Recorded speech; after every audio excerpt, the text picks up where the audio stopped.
You can't be a Negro in America and not have a criminal record.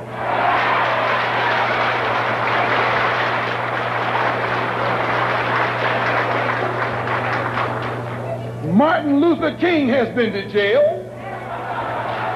Clean. James Farmer has been to jail. Why, you can't name a black man in this country who is sick and tired of the hell that he's catching who hasn't been to jail. Charged him with being seditious. They put Moses in jail. They put Daniel in jail. Why, you haven't got a man of God in the Bible that wasn't put to jail when they started speaking out against exploitation and oppression.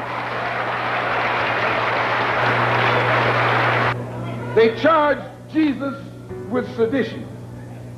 Didn't they do that? They said he was against Caesar. They said he was discriminating because he told his disciples, go not the way of the Gentiles, but rather go to the lost sheep. He discriminated.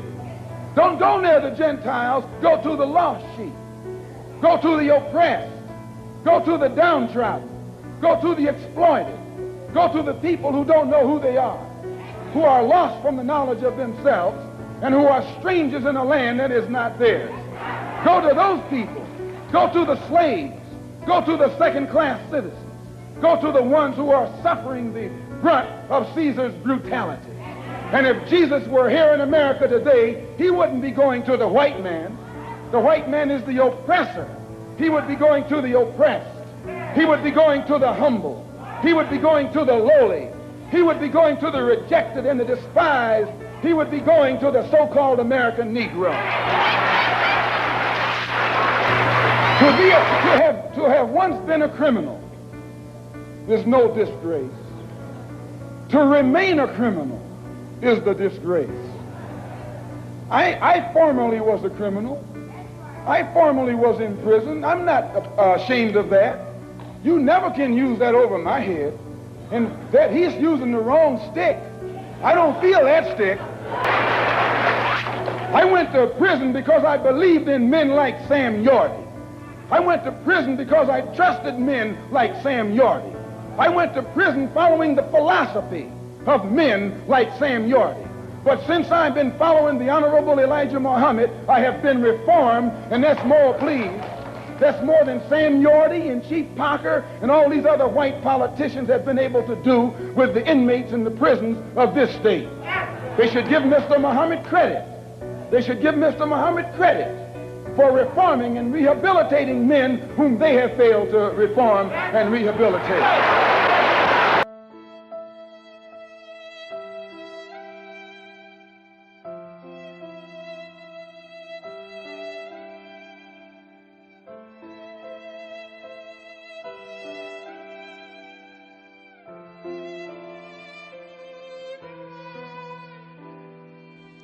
When you're born, usually you're born into a dynasty or an empire, right? You're born like as a junior or, you know, following in your father's footsteps. You always tell your father, he did this, or your father, or your grandfather, he did this, or we got this, or the family heirlooms. There's none of that in the outer city. I call it the outer city because we left out. There's no nothing. We don't get any family heirlooms, the family crest, all that stuff that you would think is so important was meaningless. I feel as though I'm cheated because instead of me fulfilling my prophecy, I have to start one. Instead of me, you know, doing a good job and carrying on the empire, I have to build one.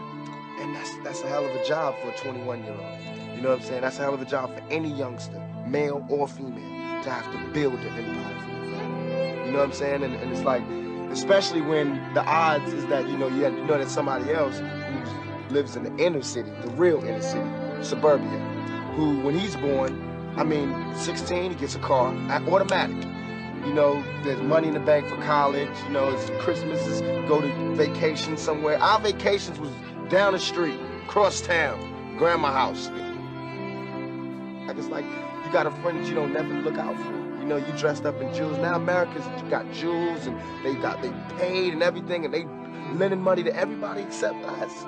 And it's like, you know, everybody need a little help on their way to being, you know, self-reliant. I mean, if this is truly a melting pot in the country where we care about it, and Lady Liberty got a hand like this, she really loves us, then we really need to be like that. And it needs to be the black kids, and if there's a white person who got money, then we need to help them. He need to help black kids, Mexican kids, Korean kids, whatever. But it need to be real. And it need to be before we all die, and then you say, oh, I made a mistake. We should have gave them some money. We really should have helped these folks. It's gonna be too late. You know what I'm saying? And then that's when you gotta pay your own karma. It's too much money here. I mean, nobody should be hitting lotto for 36 million and we got people starving in the streets. That is not idealistic, that's just real. There's no way that these people should own planes and their people don't have houses, apartments, shacks, drawers, pants. I know you're rich. I know you got $40 billion, but can you just keep it to one house? You only need one house. And if you only got 2 kids, can you just keep it to 2 rooms? I mean, why have 52 rooms and you know there's somebody with no room? It just don't make sense to me. It don't. And then these people celebrate Christmas. They got big trees, huge trees, all the little trimmings. Everybody got gifts, and it's my story.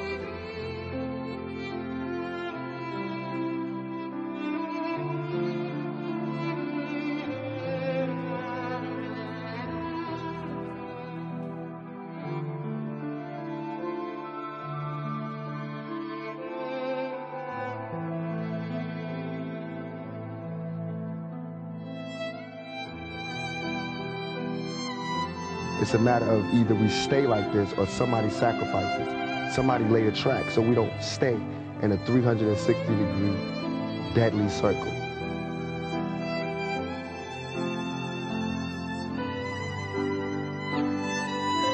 Watch people. Because you can fake for a long time, but one day you're going to show yourself to be a phony. Don't support the phonies. Support the real. You know what I mean? How can these people be talking about how they so real and they don't care about our communities? How can they be talking about what they, all this, you know, the hood, blah, blah, blah, blah. They don't care about our communities. You know what I mean? Listen to the words that people say in their lyrics and tell me if that's some real, if that's real to you. You know what I mean? Listen to what they saying. Don't just bob your head to the beat. Peep the game. And listen to what I'm saying and hold us accountable for it. If we look at TV, we're not only looking at the rappers, and we're not picking up what America think that black people are stupid. We just look at TV, kids look at TV and hear the rappers going fuck, bitch, and that's all they pick up. That's bullshit. We're not picking that up. That's not what we shooting for. That's not what we blowing shit up for. That's not what we're getting that from. We're not, that's not where we're grabbing our information. We're grabbing our information from watching America go to Haiti, beat the shit out of motherfuckers, kick them out their house, and then move their own people in. So stop being cowards and let's have a revolution. But we don't want to do that. Dudes just want to live a character. They want to be cartoon. If they really wanted to do something, they was that tough. All right, let's start our own country. Let's start a revolution. Let's get out of here. Let's do something. But they don't want to do that. They want to pimp our communities and portray this image that they know we all can't survive and make it. And that's what I saw. Somebody else blow up and I fade out, that's just how it's supposed to be. That's fake, and I don't got no problems with that. I don't got no problems with nobody in the whole industry. I wish everybody success. All this money that we make in the streets, we should bring it back and turn it back into the communities. We need to have block parties again. We need to have leagues, you know, summer leagues, and football teams, and basketball teams. We need to start taking care of our own. That's how it can be positive. It can be positive when we start, you know, sending these young G's to school, sending the younger G's to college. You know, let them come back and build something. So what I would tell, you know, anybody who would listen to me is that, you know, you got to start peeping game, peeping the game. The game is the game of life. You got to start peeping how they're doing it. And if you see it, you can see the little signs that says that the guns are turning away from, you know, Europe and Russia and Iran and Iraq, and they're turning to us.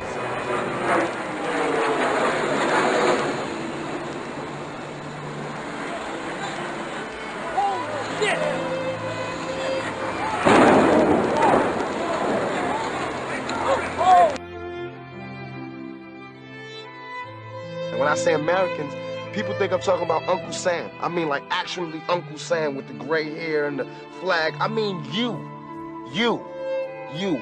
the guy, you know, you, the mechanic, wherever, you, I mean, you need to do something. You need to check yourself.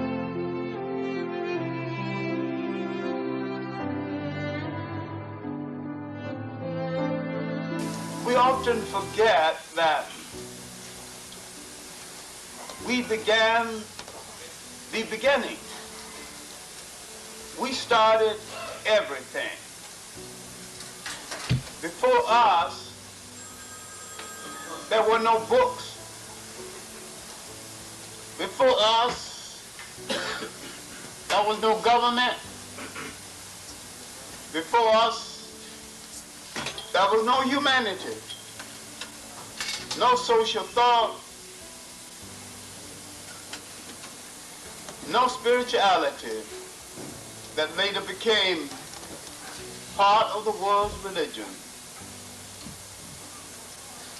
In County Cullen's poem, Heritage, he begins with the question, what is Africa to me?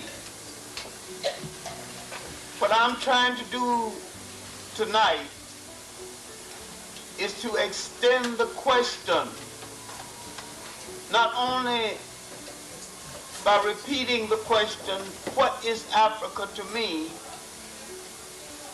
but by saying, what is Africa to Africans, and what is Africa to the world?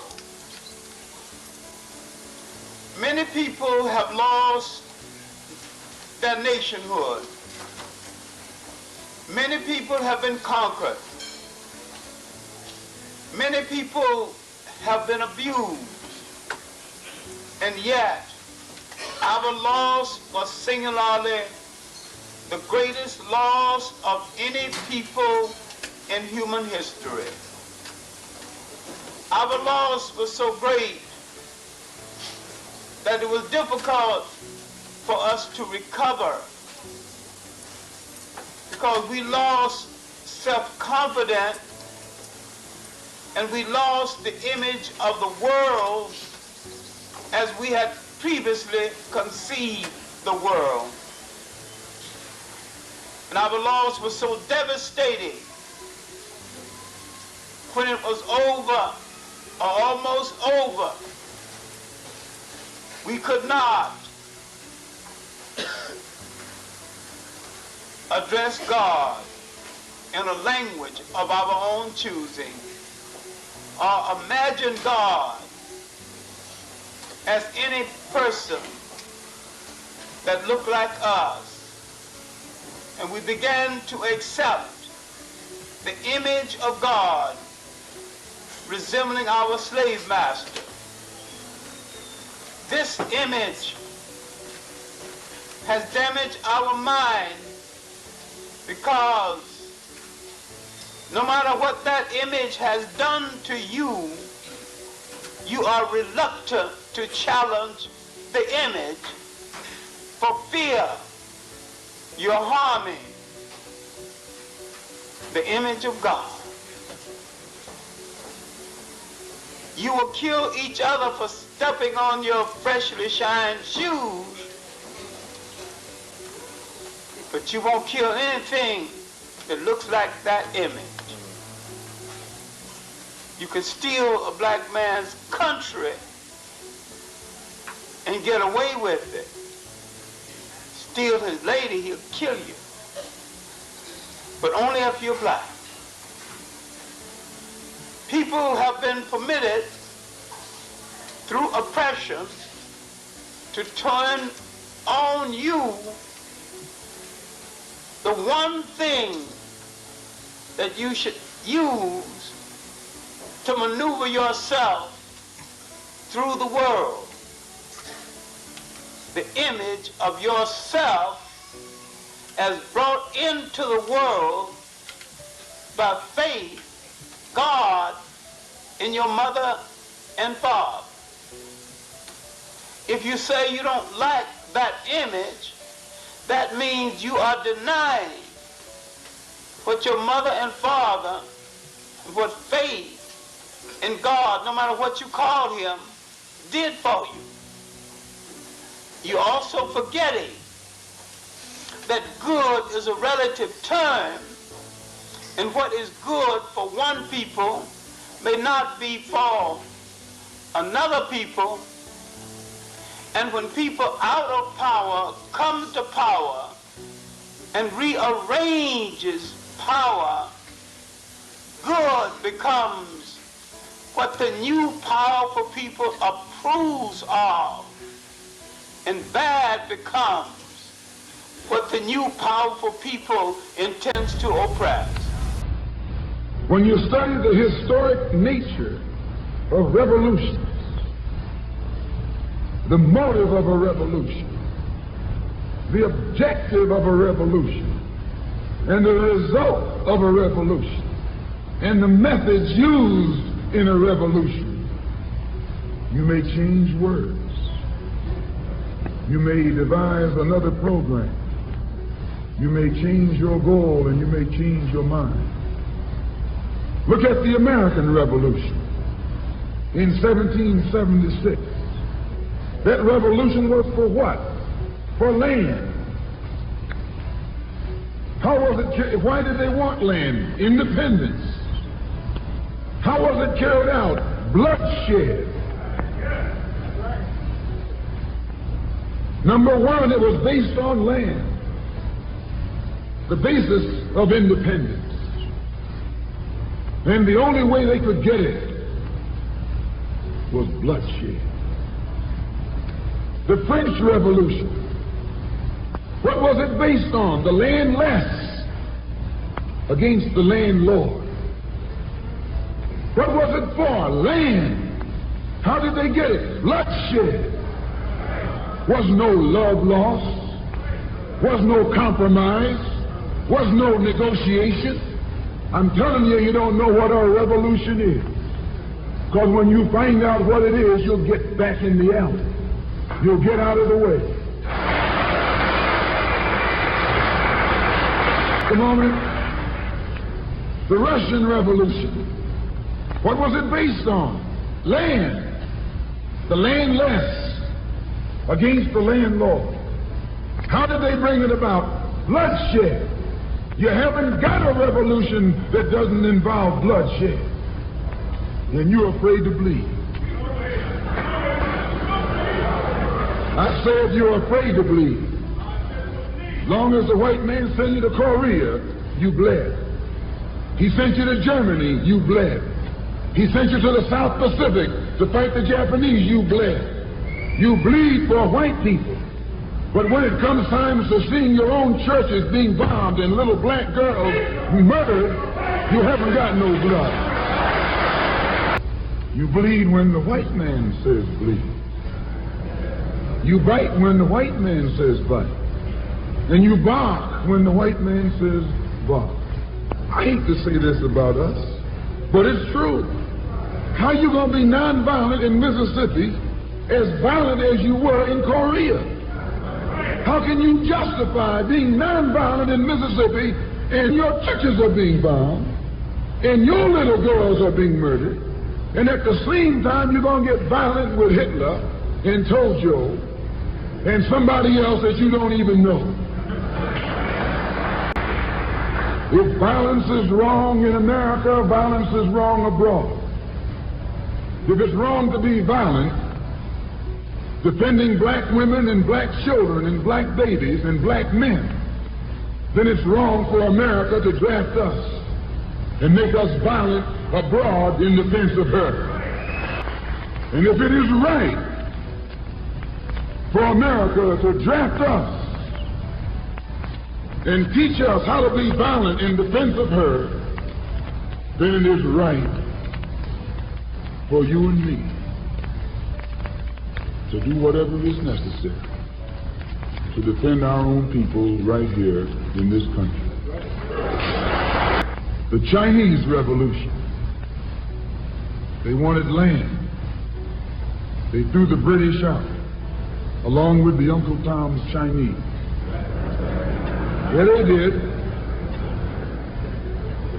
They set a good example. When I was in prison, I read an article in, don't be shocked when I say I was in prison. You're still in prison. What America means, prison. When I was in prison, I read an article in Life magazine showing a little Chinese girl, 9 years old. Her father was on his hands and knees, and she was pulling the trigger because he was an Uncle Tom in China.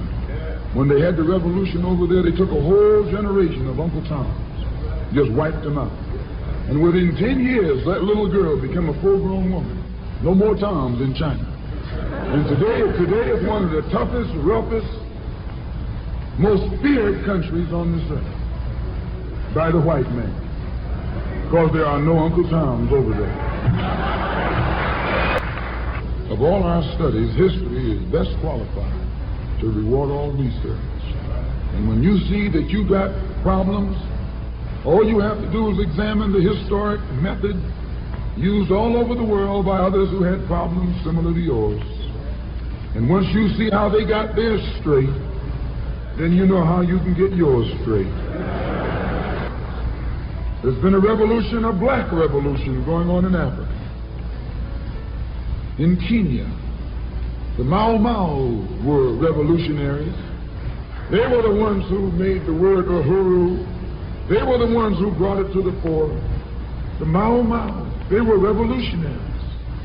They believed in scorched earth. They knocked everything aside that got in their path. And their revolution also was based on land, a desire for land. In Algeria, the northern part of Africa, a revolution took place.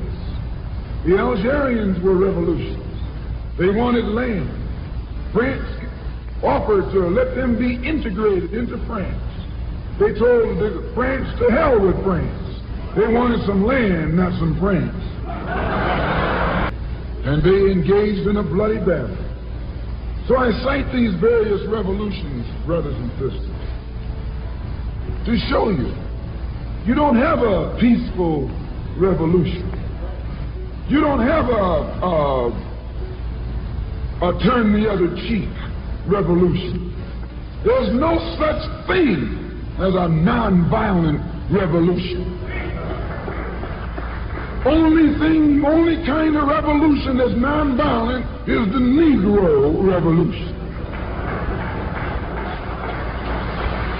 The only revolution based on loving your enemy is the Negro revolution. The only revolution in which the goal is a desegregated lunch counter, a desegregated theater, a desegregated park, and a desegregated public toilet. You can sit down next to white folks on the toilet. That's no revolution. Revolution is based on land. Land is the basis of all independence. Land is the basis of freedom, justice, and equality. The white man knows what a revolution is. He knows that the black revolution is worldwide, in scope and in nature. The black revolution is sweeping Asia, sweeping Africa. It's rearing its head in Latin America. The Cuban Revolution, that's a revolution. They overturned the system. Revolution is in Asia. Revolution is in Africa. And the white man is screaming because he sees revolution in Latin America. How do you think he'll react to you when you learn what a real revolution is? You don't know what a revolution is. If you did, you wouldn't use that word. A revolution is bloody. Revolution is hostile. Revolution knows no compromise. Revolution overturns and destroys everything that gets in its way. And you sitting around here like a knot on the wall saying, I'm going to love these folks no matter how much they hate me. No, you need a revolution. Who ever heard of a revolution where they lock arms, as Reverend Cleage was pointing out beautifully, singing, we shall overcome? Just tell me you don't do that in a revolution. You don't do any singing, you're too busy swinging. It's based on land. A revolutionary wants land so he can set up his own nation, an independent nation. These Negroes aren't asking for no nation. They're trying to crawl back on the plantation. When you want a nation, that's called nationalism. When the white man became involved in a revolution in this country against England, what was it for? He wanted this land so he could set up another white nation. That's white nationalism. The American Revolution was white nationalism. The French Revolution was white nationalism. The Russian Revolution, too, yes, it was white nationalism. You don't think so? Why you think Khrushchev and Mao can't get their heads together? White nationalism. All the revolutions that's going on in Asia, in Africa today are based on what? Black nationalism. A revolutionary is a black nationalist. He wants a nation. I was reading some beautiful words by Reverend Cleave, pointing out why he couldn't get together with someone else here in the city.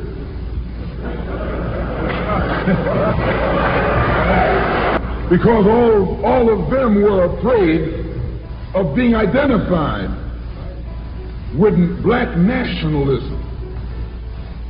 If you're afraid of black nationalism, you're afraid of revolution. And if you love revolution, you love black nationalism. Brothers and sisters, and behind you, if you can look very closely, you can see how a set was chiseled out. I said to you yesterday, she was chiseled out, but notice that the sun was not chiseled out. Why is it that the sun is not chiseled out?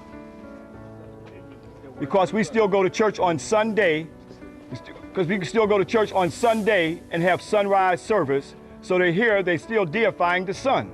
But you're truly the children of the sun because Ra has kissed you from the dawn of time. But that area, you see a set thrown on top of the sun, symbolizing that that is a set. So when Theodosius and Justinian came here in the 4th and 6th century AD, they are the ones who closed this temple down. Not only did they close it down, but they also started to plagiarize many ideas from this temple where it ended up in the Western world.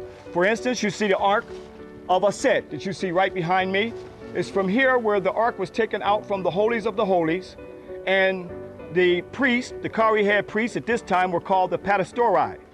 That's where the Western world got the term pastor from. Because during this time of the Ptolemies, these were the Pastori priests who carried the Ark over to that island called Bigger Island.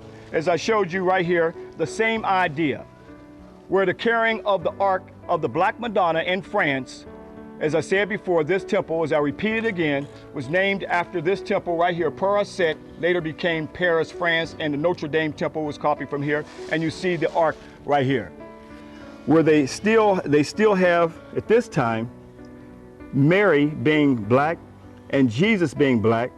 Look at the white men carrying the Ark of Mary, which was no other than a takeoff of the Ark of Isis that you see right here on the temple from the original Opet festival, showing where the priest took Isis' Ark to go and meet her husband Osiris.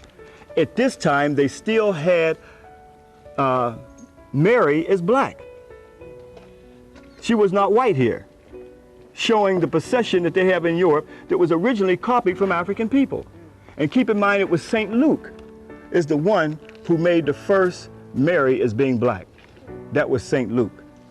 In the back part of the Mimizi house, which is the birthing house, you will see the goddess Aset. And here's the goddess Aset right here, but you'll notice that she's chiseled out.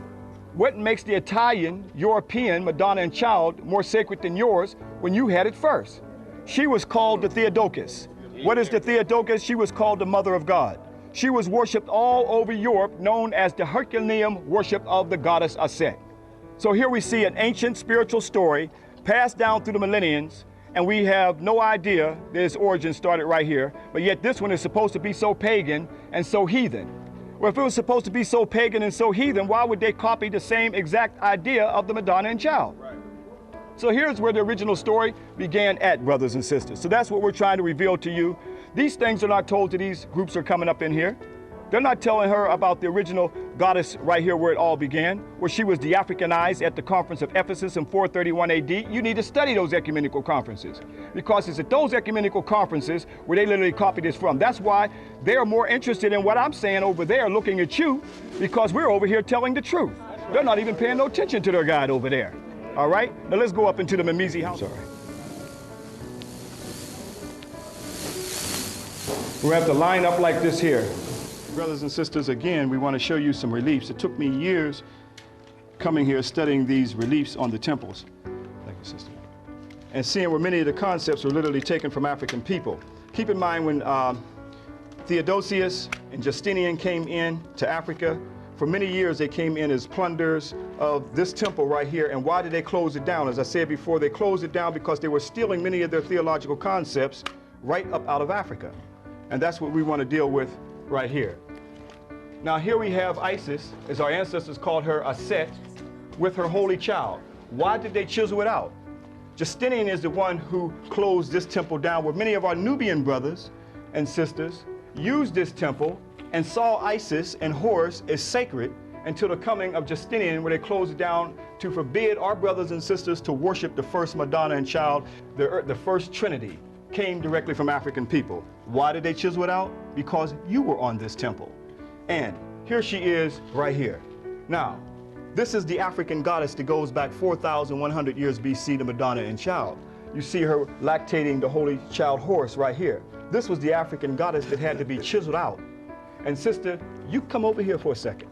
Come right on over here for a second. All right? We see something here? Yes. This goddess here was our soul, was our spirit. And that's what had to be eradicated to start the spiritual enslavement of African people. So the stopping of the worshiping the goddess was literally the stopping of the worshiping of our women, our children, and us as an African family. That's why they came in and tried to hack her out, as you see on the reliefs right here. Coming back Then for it. came an extraordinary study, which was only published about a year and a half ago. Oxford, of all places, Oxford.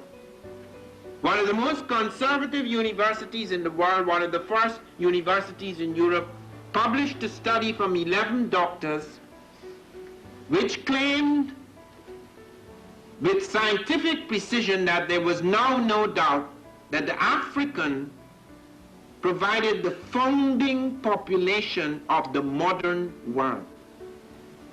In other words, the last man on earth.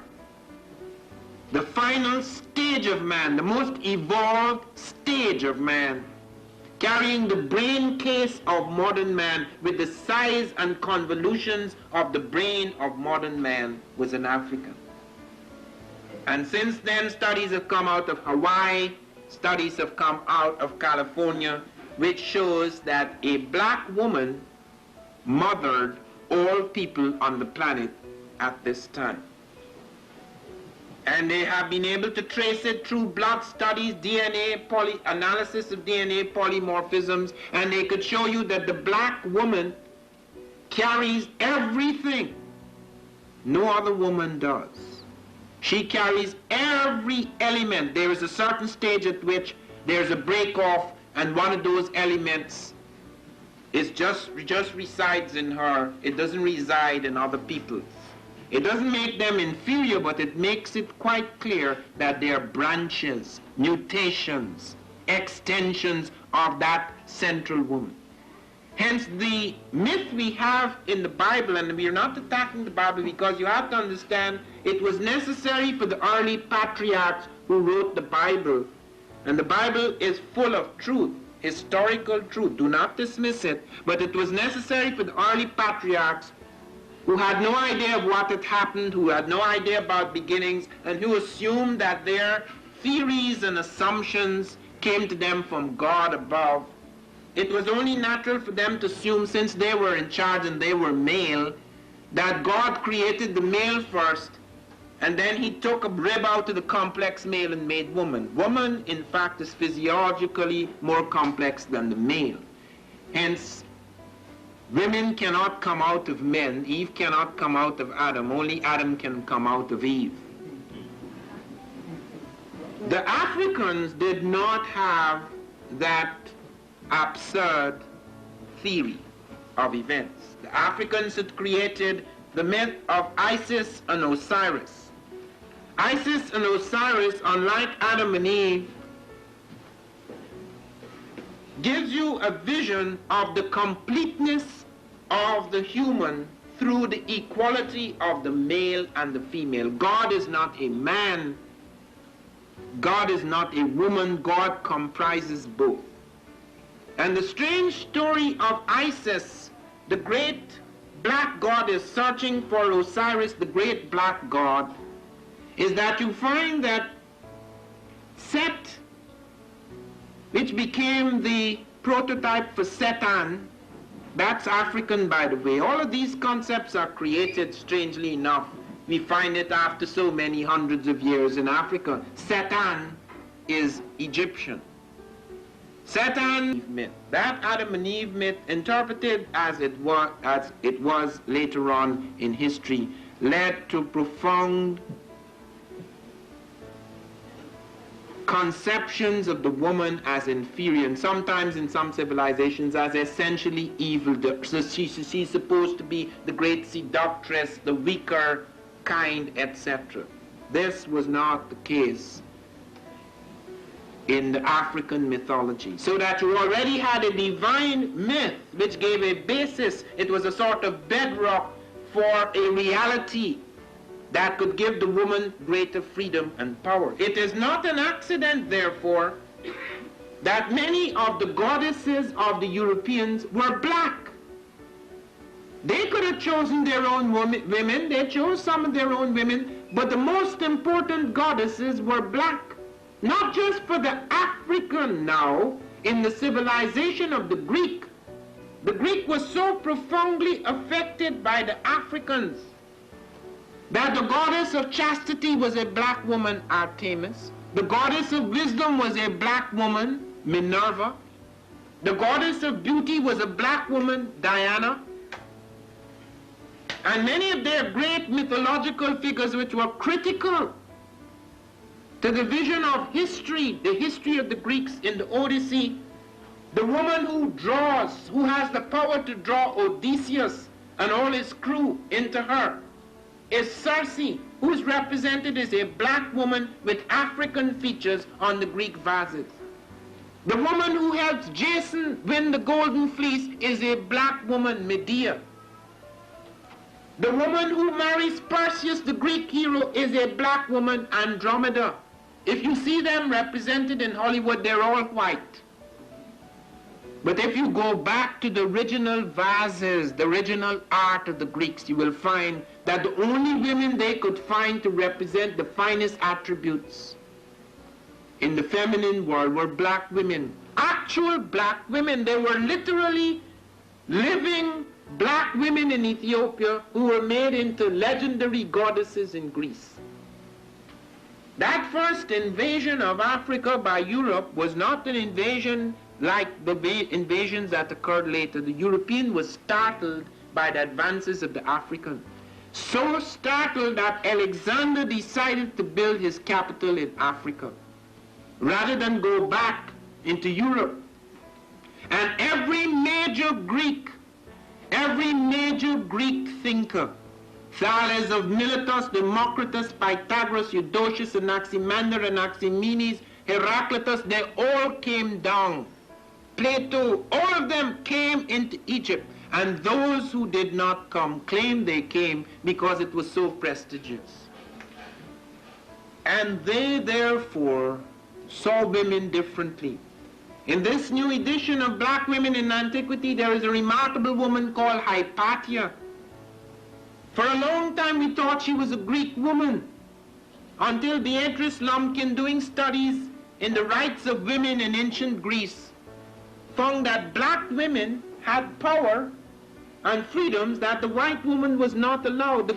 Now, Isis, the great goddess, affected, as I say, Europe as deeply as she affected Africa. All major European powers built shrines to the black goddess Isis. Even the Roman lunatic Caligula built a shrine to Isis. Out in the British Isles we find shrines to Isis. That was the beginning of the Black Madonna. You go to Nuria in Spain, not just black with Africoid features. Some of them later on became black-skinned but with European features, because as some of them became destroyed or lost or broken, they would build them again and retain the blackness of ancient times, but they would give them European-type features. Sometimes the child would be African, but the woman would have a European face but a black skin. And then later when this was found, and of course the movement against the African, or the reduction of the African, became something that became significant in the life of Europe, then they would try to explain it away. The reason why it looks black is because it's been gathering dust over the ages. Soot. The reason why it looks black, it fell into fire. The reason why it looks black, they used the wrong clay. Anything to explain it away. But when you go to the roots of the religion, when Jesus died, he was not considered important except by his followers. The Europeans did not have any respect for Jesus the Christ. There was no Christianity in Europe. The only people who had Christianity were the Africans. The word Christ is an African word, K-R-S-T. When the Greeks later on took that up, and the Romans they call Christus, it is first appears in African Christ. The concept of the Christ, the 8th form, the 7 stages or forms of man, which then becomes the supreme divine form, the Christ. Hence you have Christianity before Christ. The idea, the concepts, even the words, even the images, the virgin birth.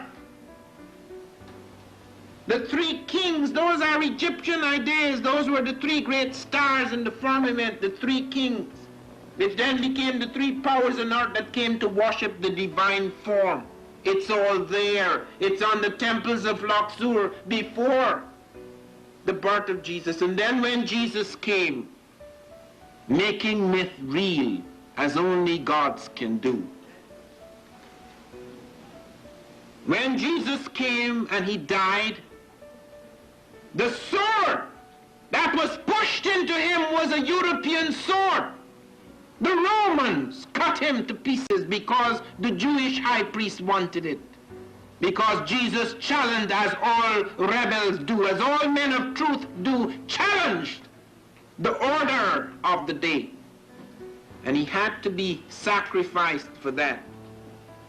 It was Isis and her little child Horus, suckling at her breast, that was worshipped throughout the world as Mary and her child Jesus. And when we first see Jesus on a coin in the 2nd century AD, there is a Roman face, European, and on the other side is a man with dark skin, woolly hair, and a Semitic nose, an Afro-Semitic type, who is represented for the first time physically, Jesus the Christ.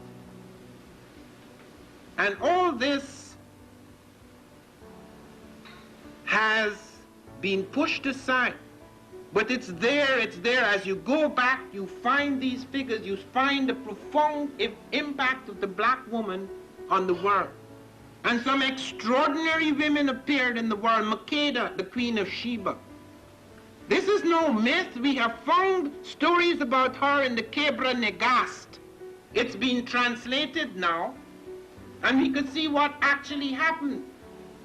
As it was represented in some of the Jewish chronicles, it appears as though this woman was just a beautiful black woman, and she came to Solomon's court, and Solomon got very obsessed with her and built this fantastic palace and then gave her a son, and she went back to Ethiopia. It was not as simple as that. It was not confined to romantic concerns. The reason why Solomon was paying such tremendous respect to the Queen of Sheba is because the Queen of Sheba had a larger empire than Solomon.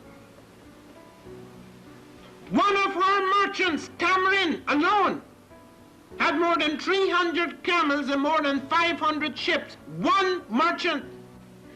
She controlled a part of Ethiopia, a part of Egypt, a part of Persia, vast domains. And she was involved in a very important trade. A very important trade links had been established by her. She therefore went to Solomon as an equal.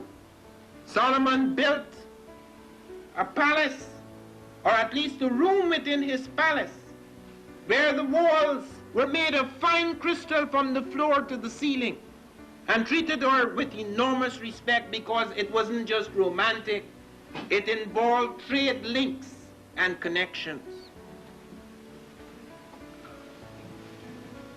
Trade links and connections.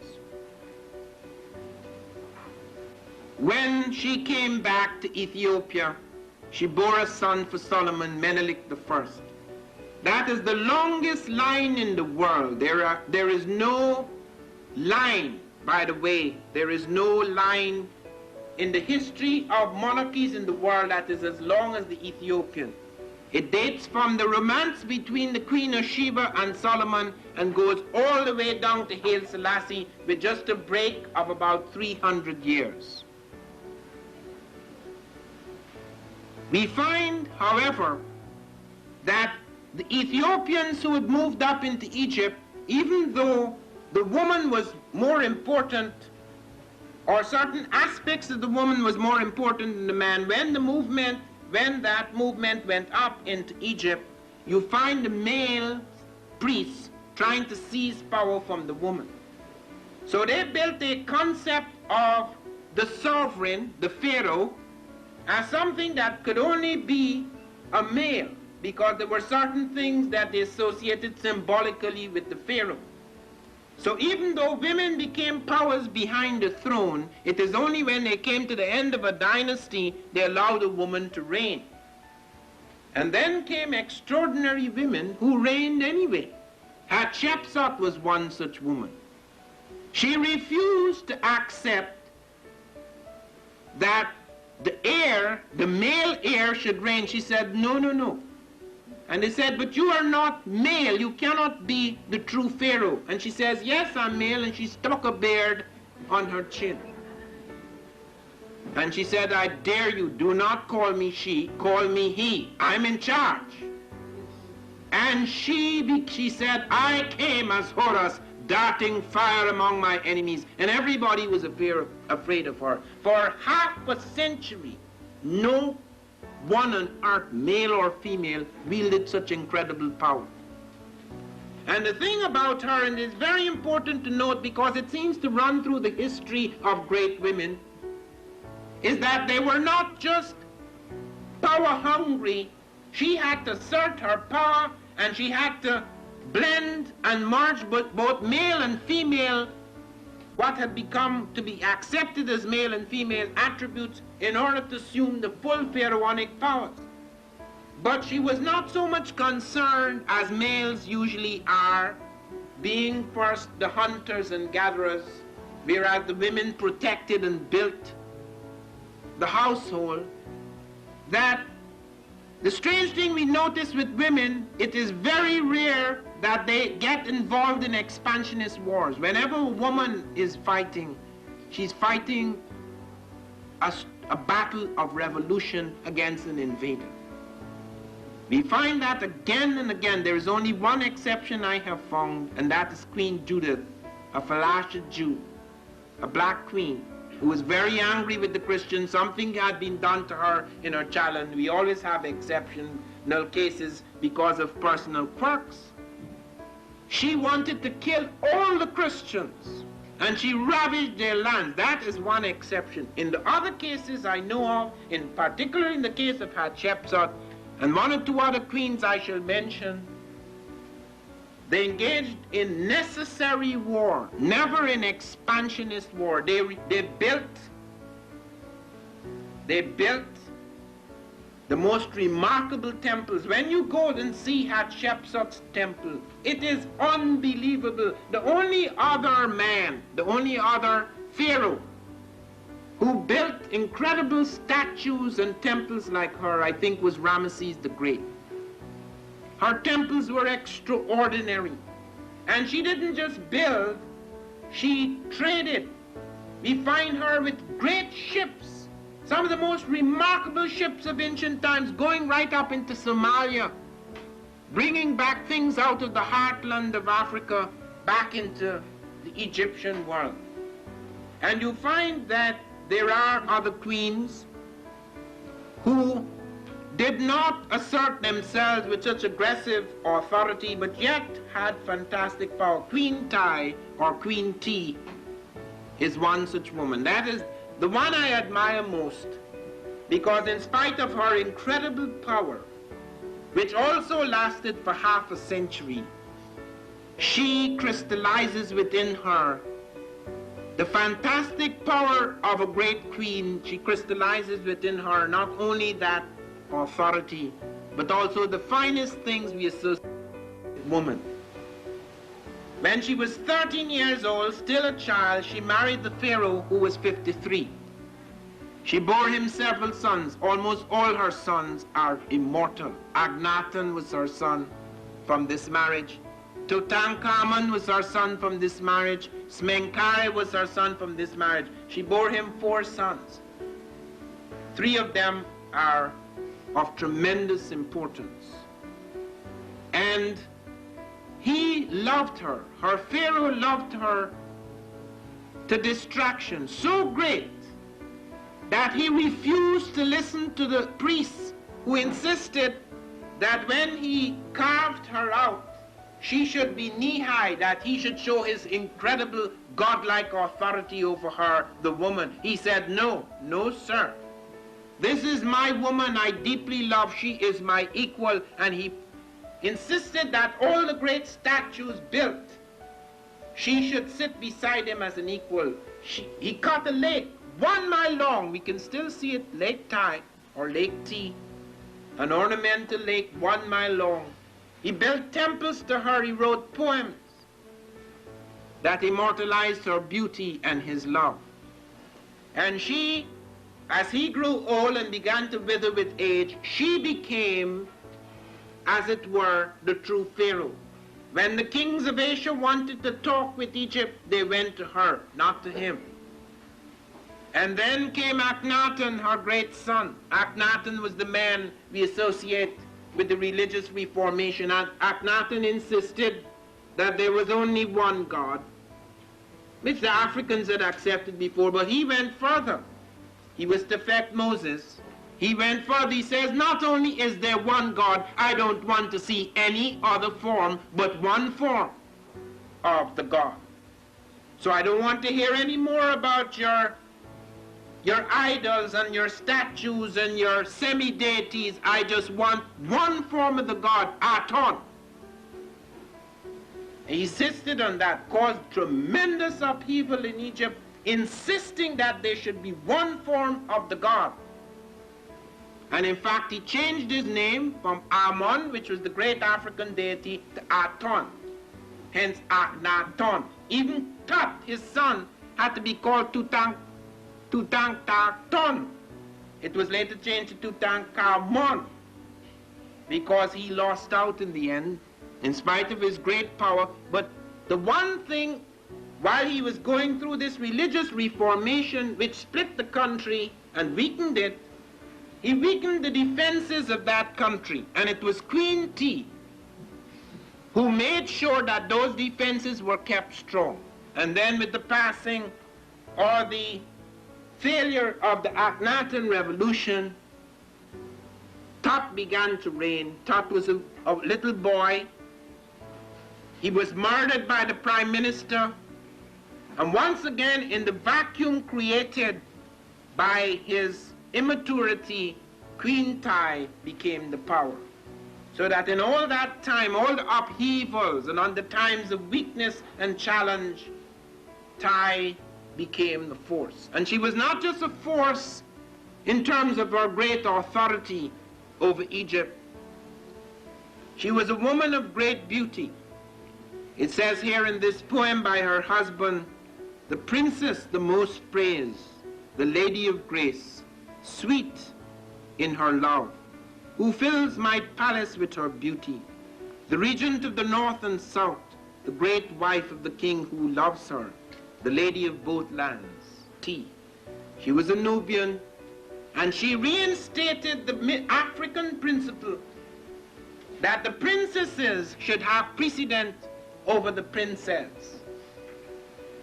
And her beauty was such, and her authority was such, and her nobility was such, that everything she did, everything she wore, everything she was imitated by other women. Her eyeshadow, her earrings, her jewels, her necklaces, everything, her wigs, all of these were imitated by the women of the court and the common women. And as I say, once again, as in the case of Hatshepsut, rather than waging war, she built things. She filled the vacuum left by the immaturity of Tut, the age of Amenhotep III, whom she had married at an early age, and the religious obsession of Akhenaten. She gave strength where these men, because of various reasons, were weak. Now beauty, apart from the question of power, and before I leave the question of power, let me mention one thing. In Ethiopia, the African principle was retained intact. As it moved up into Egypt, there were slight modifications. One thing was kept up, is that power could only be passed on through a woman. That was kept up right through the Egyptian thing, which is very unlike European. Many of the people who were claiming that Egyptians were European, note this, that was not so in Europe. That was something that ran through Africa. Power can only come through a woman. And therefore, even in spite of all the fights to balance themselves up with the power of woman, it was always understood right through that the heir is determined by the mother, property, succession, power is determined by the mother. But the Candaces now in Ethiopia, when the great Ethiopian empire collapsed, when the many invaders came in, and when Ethiopia once again became a power, you notice that the brothers, whenever the males seized power, they would hold on to political power, but spiritual power would be in the hands of the women. Now, do not dismiss that, because the church was not a mere appendage of the state as it has become today in most places. The church was equally powerful with the state, and in some cases more powerful. And the Candaces were women who became powers in their own right. They were extraordinarily powerful women. They formed almost a sort of matriarchal clan. And even when they were not, as I say, when their brothers were in heads of state, they were heads of the spiritual capitals, running equally high priestesses of Ammon with the kings of Ethiopia. Now beauty was something, images of beauty at that time were black. For a long time, in fact, the black woman was considered to be the most beautiful woman, not just in Africa, but in Europe. Let me deal with that. Many things were discovered by black women in the ornamentation of the face and the body. For example, it was black women who first discovered lipstick, though lipstick at that time was confined to concubines. It was the first people to use eyeshadow, antimony, which ran right through the world. They were the first people to develop a vast range of perfumes and oils and pomades for the hair and the skin, etc. They were very much involved in dressing themselves up. And one of the things that happened partly by accident, which they made a great use of, was they discovered in puncturing the skin for beautification markings, they came upon the vaccine long before Europe. The vaccine, in fact, was used in epidemics because the Africans discovered that you could take a germ, certain germs, bacterial germs, and put a small quantity into the body, and the body would develop an immunity over a period of time, so that when it came in larger force, the body would already have an immunity against it. They therefore discovered the vaccine partly through beautification markings and also identification markings.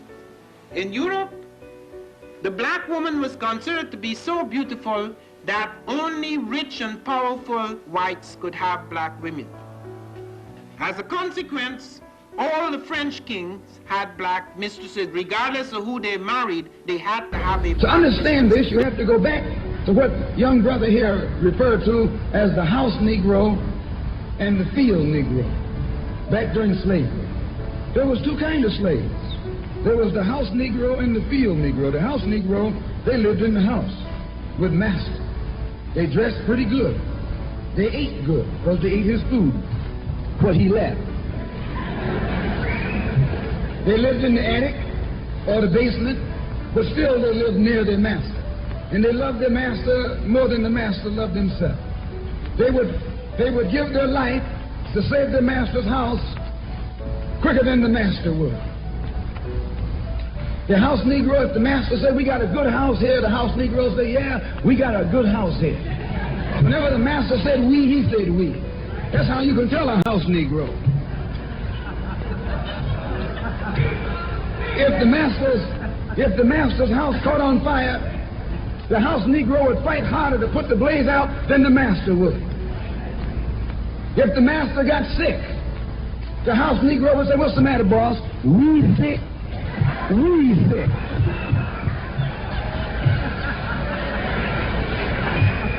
He identified himself with his master more than his master identified with himself.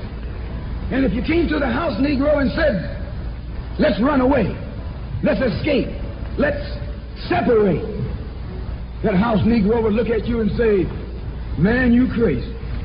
What you mean separate? Where is there a better house than this? Where can I wear better clothes than this? Where can I eat better food than this? That was that house Negro. In those days, he was called a house nigger. And that's what we call him today, because we still got some house niggers running around here.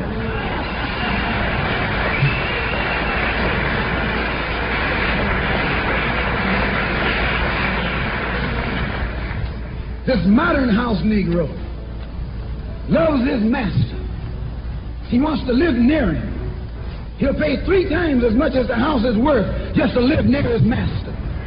And then brag about, I'm the only Negro out here.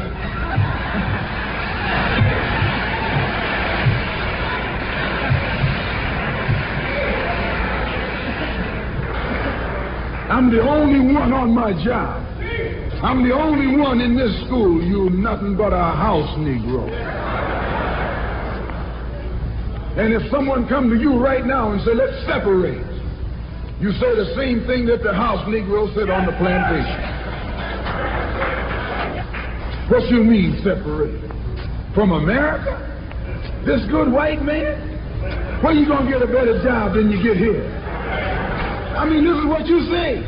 I ain't left nothing in Africa. That's what you say, while you left your mind in Africa. On that same plantation, there was the field Negro. The field Negro, those were the masters. There was always more Negroes in the field than there was Negroes in the house. The Negro in the field caught hell.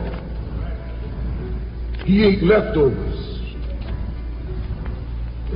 In the house, they ate high up on the hog. The Negro in the field didn't get nothing but what was left of the insides of the hog. They call them chitlins nowadays. In those days, they call them what they were, guts. That's what you were, a gut eater. And some of you all still gut eaters. The field Negro was beaten from morning till night. He lived in a shack, in a hut. He wore cast-off clothes. And he hated his master. I say he hated his master. He was intelligent. That house Negro loved his master. But that field Negro, remember, they were in the majority. And they hated the master. When the house caught on fire, he didn't try and put it out. That field Negro prayed for a wind. Please. When the master got sick, the field Negro prayed that he died. If someone come to the field Negro and said, let's separate, let's run, he didn't say, where are we going? He said, any place is better than here.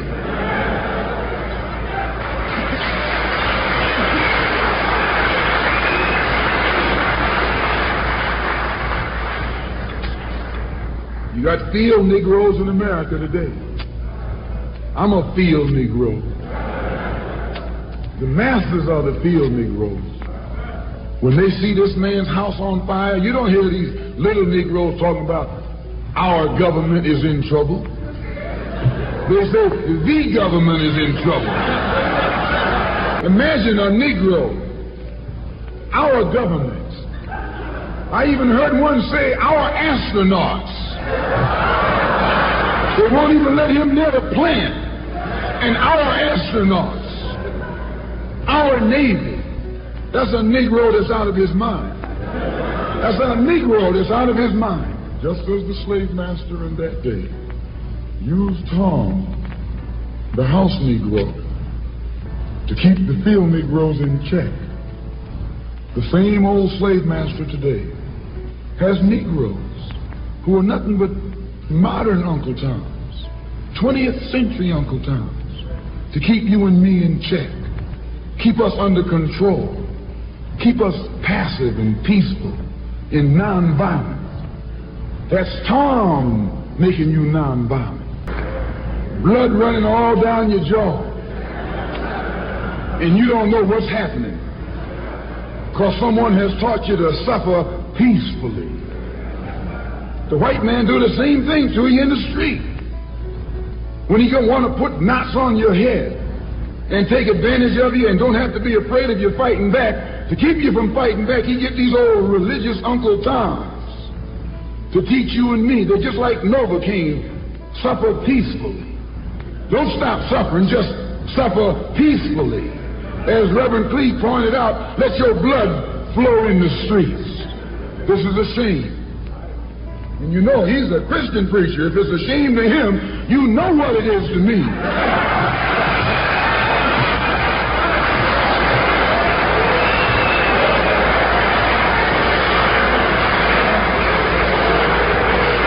Because nothing in our book, the Quran, as you call it, Koran, teaches us to suffer peacefully. Our religion teaches us to be intelligent, be peaceful, be courteous, obey the law, respect everyone. But if someone puts his hand on you, send them to the cemetery. That's a good religion. In fact, that's that old-time religion. That's the one that Ma and Pa used to talk about. An eye for an eye, and a tooth for a tooth, and a head for a head, and a life for a life. That's a good religion. And then anybody, no one resents that kind of religion being taught but a wolf who intends to make you his meal. This is the way it is with the white man in America. He's a wolf, and you a sheep. Anytime a shepherd, a pastor, teach you and me not to run from the white man, and at the same time teachers don't fight the white man, he's a traitor to you and me. Don't lay down our life all by itself. No. Preserve your life. It's the best thing you got. And if you got to give it up, let it be even Stephen. Stolen property of Africa that these icebox people are selling to the world as their property. You would understand a lot of things, including the book, that need to be reread, The Iceman Inheritance. Now, this is not the greatest book from a point of view of literature or organization.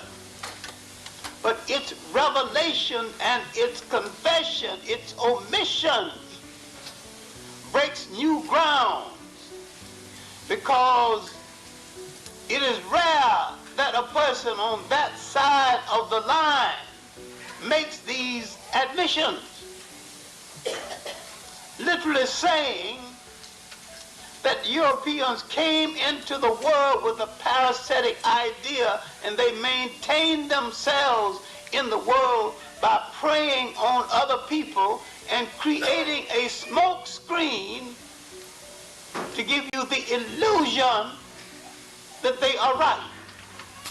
Now, if you understood what I'm trying to say, you would understand why peace is deliberately delayed in that little drama in the sand where there can be no clear winner, because the war was stupid from both sides. And had we stayed out of it and given them a chance to settle it and stop going into it with a lie but it's about oil, when it's not about oil at all, because oil can be maintained, oil can be obtained from many places in the world other than Arabia, other than that part of the world. So what is it really about? It's about Western dominance over the resources of the world, Western military might, political might, financial might, putting everybody in the world in their place. In their place is to be at the service of Western man, basically white men. What you are witnessing, and this might be too much of a digression, is a revolt in the servants' quarters. In the 15th and the 16th century, the Europeans identified certain portions of the world as their homes or their outposts. All the rest of the world became their servants' quarters.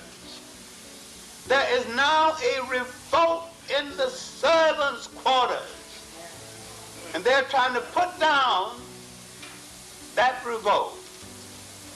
But the servant now in revolt is schizophrenic, because the servant thought he and his money made him one of them, an honorary oppressor. They're trying to slap him down and let him know that a servant is a servant, and you don't hang out in the living room. And your money don't make you my equal. Right. But the servant got enough nerve to threaten one of their servants, created to serve them, created as a holding station and as a watching post for them, a white nation in an eastern sea. So now the war is more about Israel than it is about oil. But we won't see this because we assume, because we buy mythology quicker than we buy truth, we think it's about somebody's homeland. The people who permitted the nation to be established could care less than a damn whether Jews have a homeland or not. The people who permitted the nation to come into being turned their backs and let millions of them go to the gas chamber. So there's no great love for them on the part of the people who put them down in this eastern sea to to protect white interests, and because there are people who legitimately never had a homeland but longed for one out of their mythology, they gave them one and made them pay a high price for it. It is the homeland inside of their mind. But in actuality, the one they had in the Bible, even if it was legitimate, and I said was not, that one did not belong to those Europeans who were belatedly converted to the faith and who have no direct relationship to the biblical Jews, whoever the biblical Jews happen to be.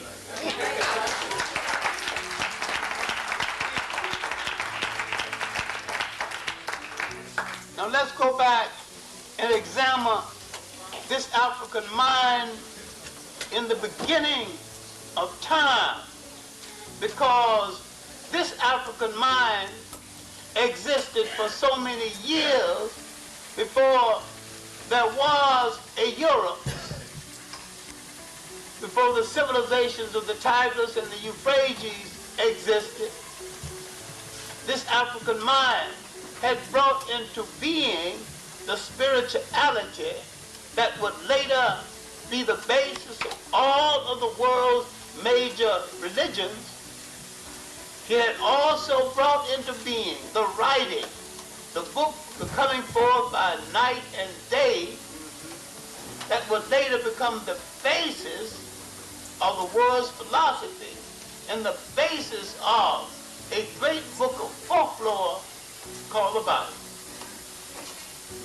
Now when I say the Bible is a book of folklore, I'm not downgrading it, I am properly identifying it.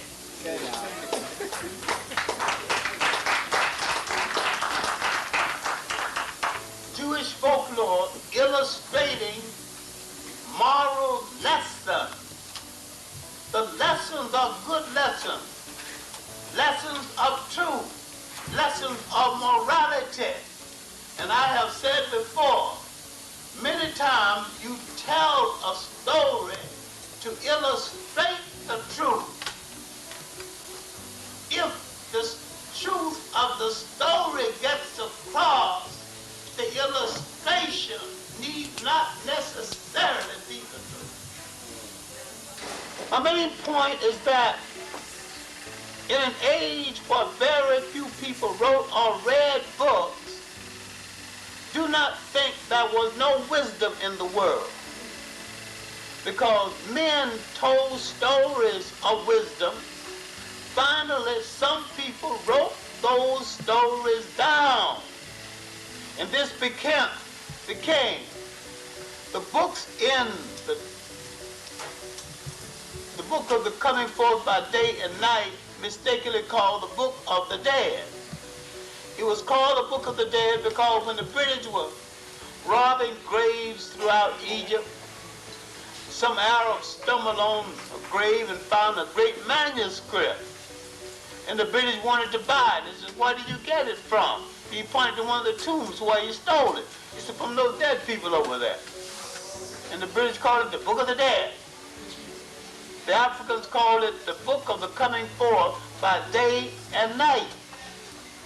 This would be one of the most influential books in the history of the world, because with the Hebrew migration in Africa, into Africa, they would read this book and other books and copy from them the basis not only of their religion, but the basis of so much of their literature.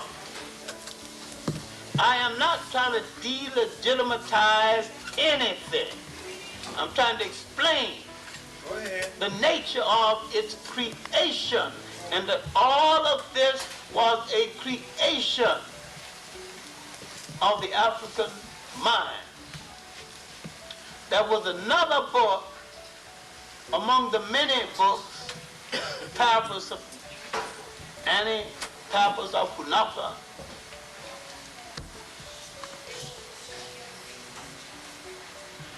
But the Papyrus of Kunafa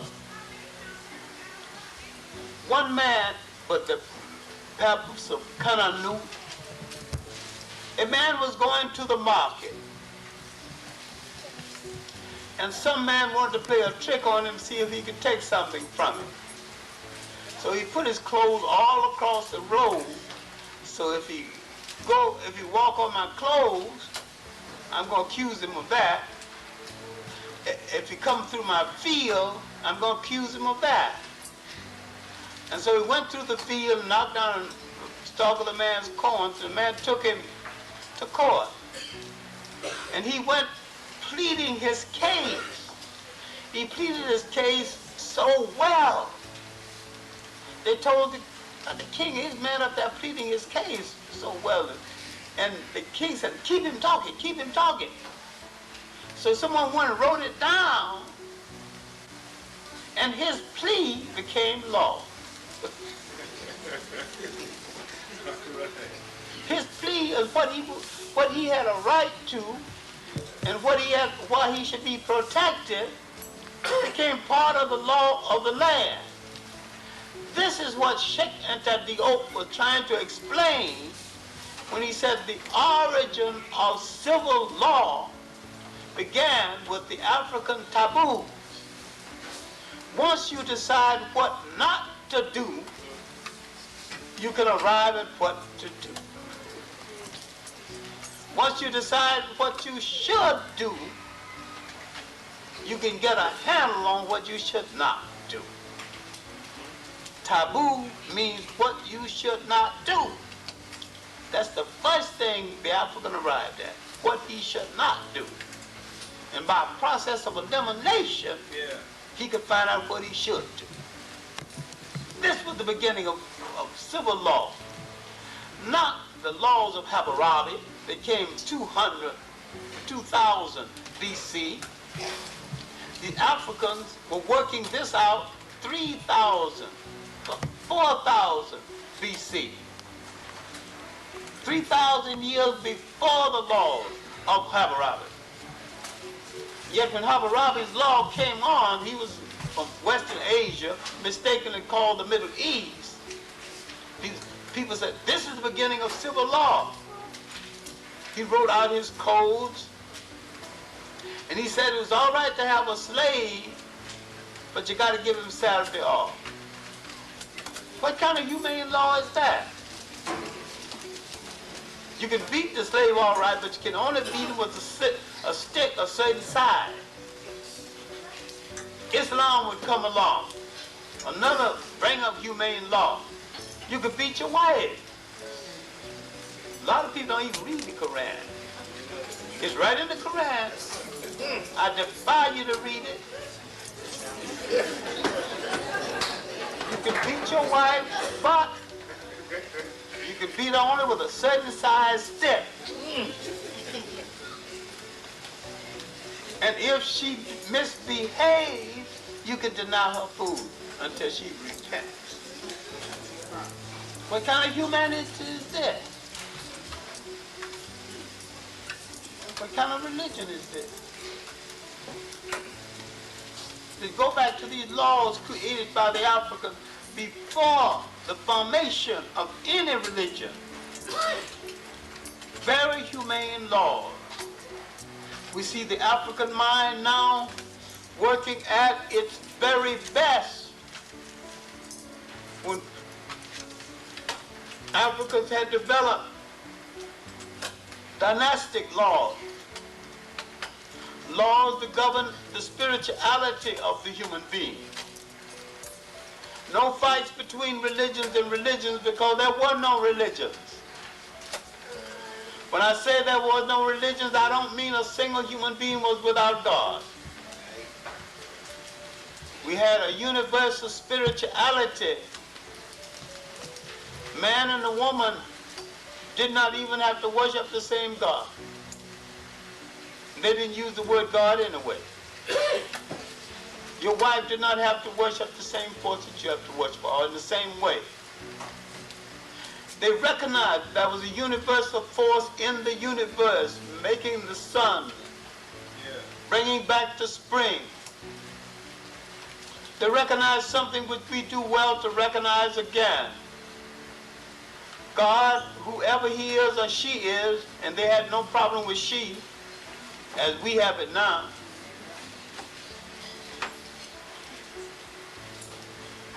is a part of everything. Everything that lives is a part of the force of the universe. And whoever the spiritual force of the universe is, he or she is a part of all living things. They did not build churches. They built symbols of the spirituality. Because if you wanted to pray, you didn't necessarily have to go to church, because spirituality was a 24-hour thing every day in the week. If you want to pray to your God, you could pray to the wind, because God was in the wind. Pray to the river, because God was in the water. Most important thing, pray to yourself, because God was a part of you.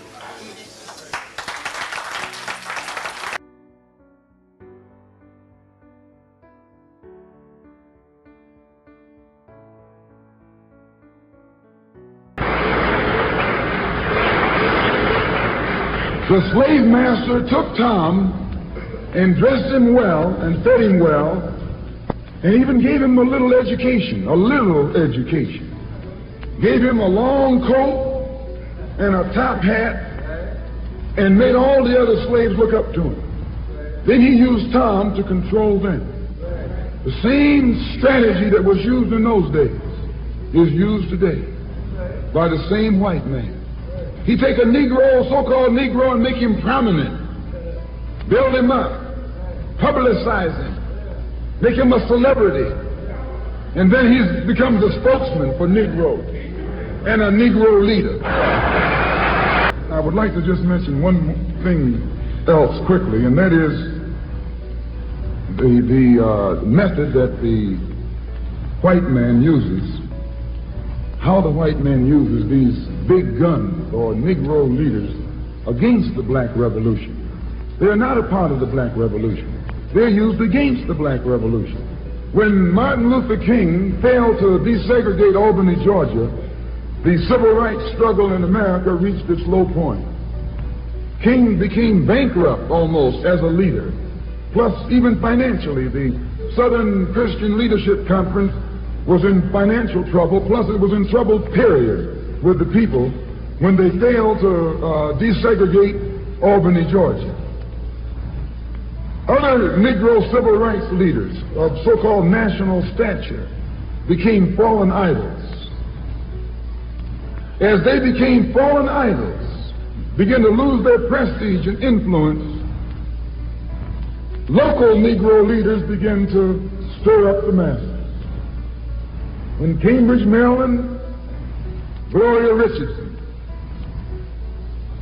In Danville, Virginia, and other parts of the country, local leaders begin to stir up our people at the grassroots level. This was never done by these Negroes whom you recognize of national stature. They controlled you, but they never incited you or excited you. They controlled you, they contained you, they kept you on the plantation. As soon as King failed in Birmingham, Negroes took to the streets. King got out and went out to California to a big rally and raised about, I don't know how many thousands of dollars. Come to Detroit and had a march and raised some more thousands of dollars. And recall, right after that, Wilkins attacked King, accused King and the Corps of starting trouble everywhere and then making the NAACP get him out of jail and spend a lot of money, and then they accused King and Corps of raising all the money and not paying it back. This happened. I got it in documented evidence in the newspaper. Roy started attacking King, and King started attacking Roy, and Farmer started attacking both of them. And as these Negroes of national stature begin to attack each other, they begin to lose their control of the Negro masses. And Negroes was out there in the streets. They was talking about, we're going to march on Washington. By the way, and right at that time, Birmingham had exploded, and the Negroes in Birmingham, remember, they also exploded. They began to stab the crackers in the back and bust them upside the head. Yes, they did. That's when Kennedy sent in the troops down in Birmingham. So, and right after that, Kennedy got on the television and said, this is a moral issue. That's when he said he's going to put out a civil rights bill. And when he mentioned civil rights bill, and the Southern crackers started talking about they were going to boycott it or filibuster it, then the Negroes started talking about what? We're going to march on Washington, march on the Senate, march on the White House, march on the Congress, and tie it up, bring it to a halt.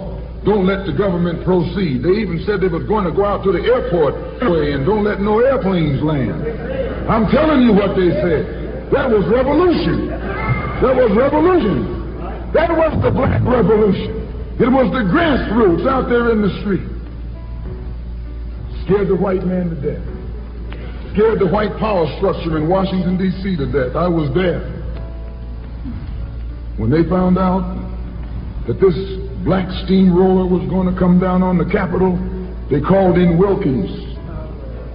They called in Randolph. They called in these national Negro leaders that you respect and told them, call it off. Kennedy said, look, y'all letting this thing go too far. And old Tom said, boss, I can't stop it because I didn't start it. I'm telling you what they said. They said, I'm not even in it, much less at the head of it. They said, these Negroes are doing things on their own. They're running ahead of us. And that old shrewd fox, he said, well, if you all aren't in it, I'll put you in it. I'll put you at the head of it. I'll endorse it. I'll welcome it. I'll help it. I'll join it. A matter of hours went by. They had a meeting at the Carlisle Hotel in New York City. The Carlisle Hotel is owned by the Kennedy family. That's the hotel Kennedy spent the night at 2 nights ago. Belongs to his family. On their own. They're running ahead of us. And that old shrewd fox, he said, well, if you all aren't in it, I'll put you in it. I'll put you at the head of it. I'll endorse it. I'll welcome it. I'll help it. I'll join it. A matter of hours went by. They had a meeting at the Carlisle Hotel in New York City. The Carlisle Hotel is owned by the Kennedy family. That's the hotel Kennedy spent the night at 2 nights ago. Belongs to his family. A philanthropic society headed by a white man named Stephen Currier called all the top civil rights leaders together at the Carlisle Hotel and told them that by you all fighting each other, you're destroying the civil rights movement. And since you're fighting over money from white liberals, let us set up what's known as the Council for United Civil Rights Leadership. Let's form this council. And all the civil rights organizations will belong to it. And we'll use it for fundraising purposes. Let me show you how tricky the white man is. And as soon as they got it formed, they elected Whitney Young as the chairman. And who you think became the co-chairman? Stephen Currier, the white man. A millionaire. Powell was talking about it down at the Cobo today. This is what he was talking about. Powell knows it happened. Randolph knows it happened. Wilkins knows it happened. King knows it happened. Every one of that so-called Big Six, they know what happened. Once they formed it, with the white man over it, he promised them and gave them $800,000 to split up between the Big Six. And told them that after the march was over, they'd give them $700,000 more. $1.5 million split up between leaders that you've been following, going to jail for, crying crocodile tears for, and there's nothing but Frank James and Jesse James and brothers. Soon as they got the setup organized, the white men made available to them top public relations experts. Opened the news media across the country at their disposal. And then they begin to project these big six as the leaders of the march. Originally, they weren't even in the march. You was talking this march talk on Hastings Street. Is Hastings Street still here? On Hastings Street.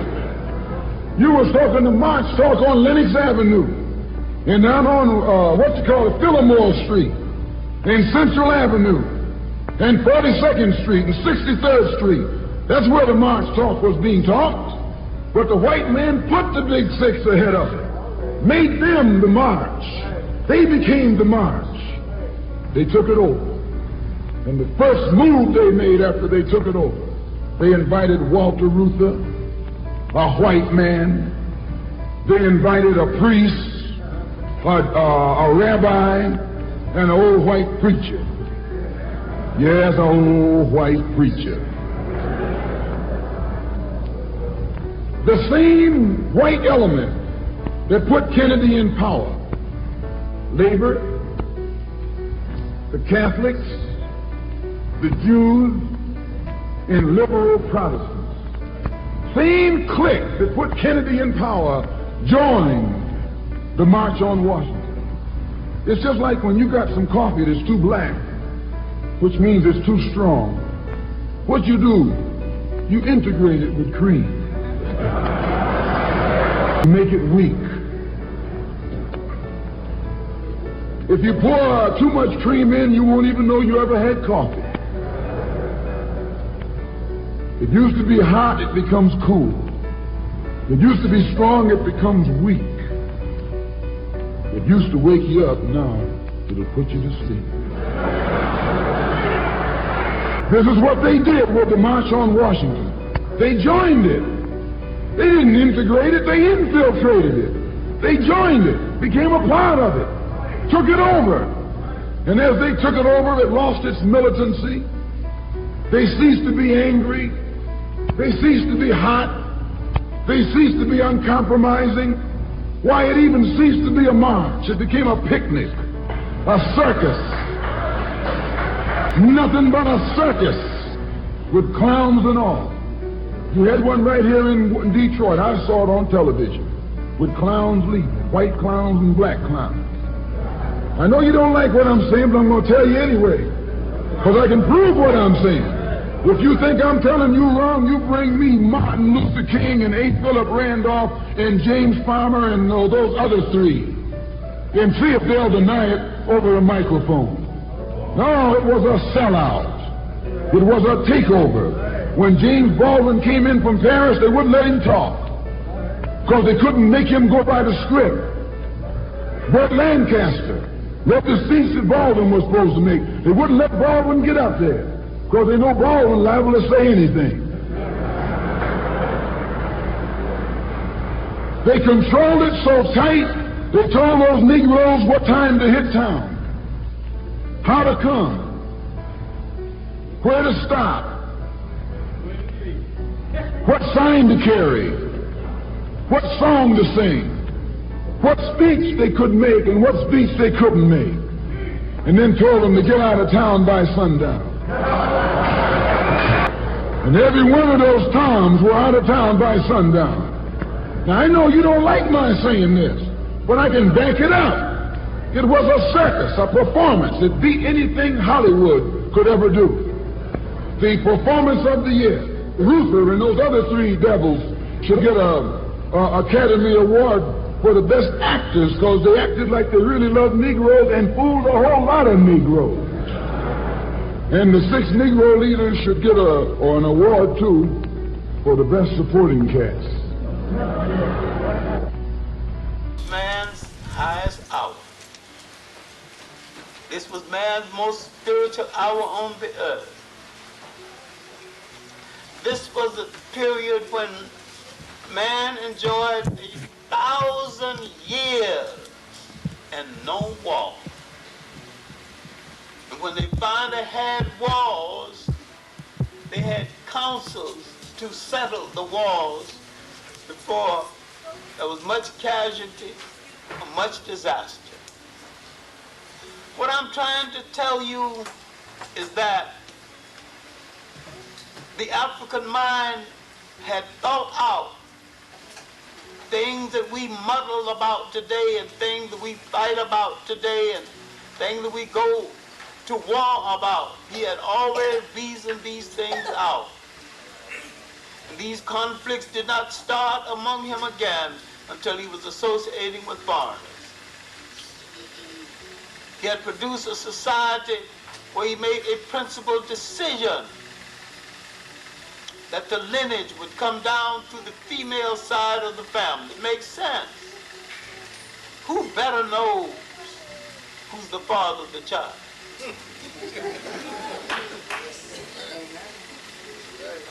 She would determine that. In this society, the king's son could never be king, but the king's sister's son could be king. Women did not come to power just because they were women. They came to power because it was their turn. She had to wait her turn just like a man. But once it came her turn, nobody could stop her from taking her turn. She could yield if she didn't want to be king or pharaoh. But no one could deny her her chance.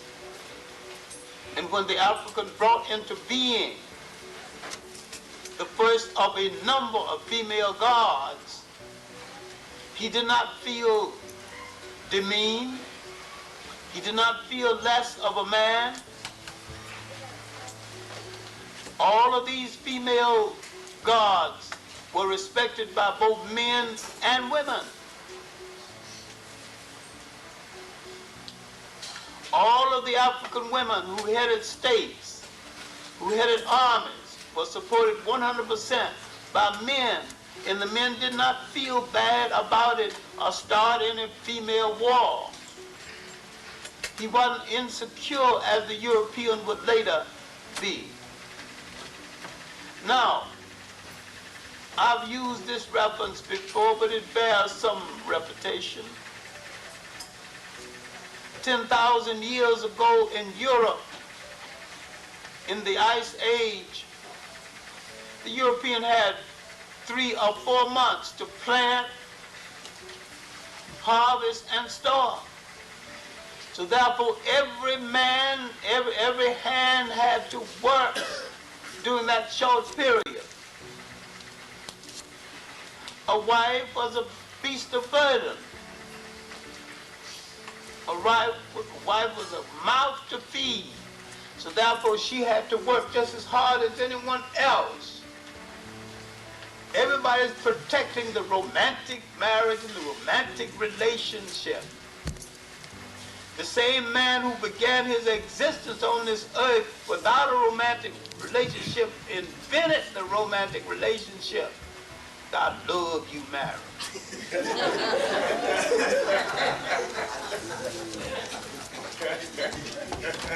People didn't come together in Africa, I love you. They came together, I respect you.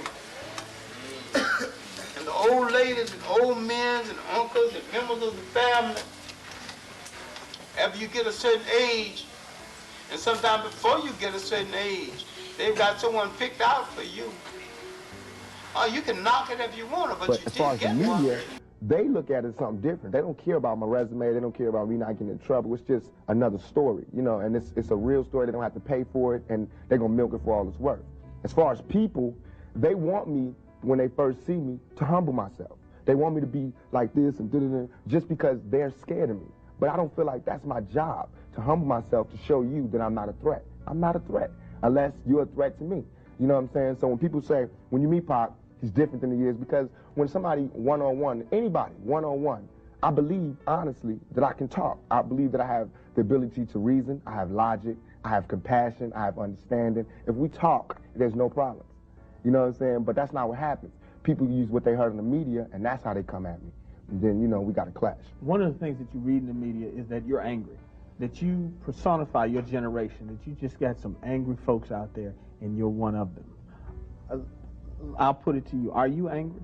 Are you angry with what you see society is about? Yeah, I'm extremely angry, confused. You know, a lot of the times that I sat up in court, I couldn't defend myself. You know what I'm saying? And it wasn't like the things they were saying about me were beyond my comprehension, or the things that I could say weren't going to help my case.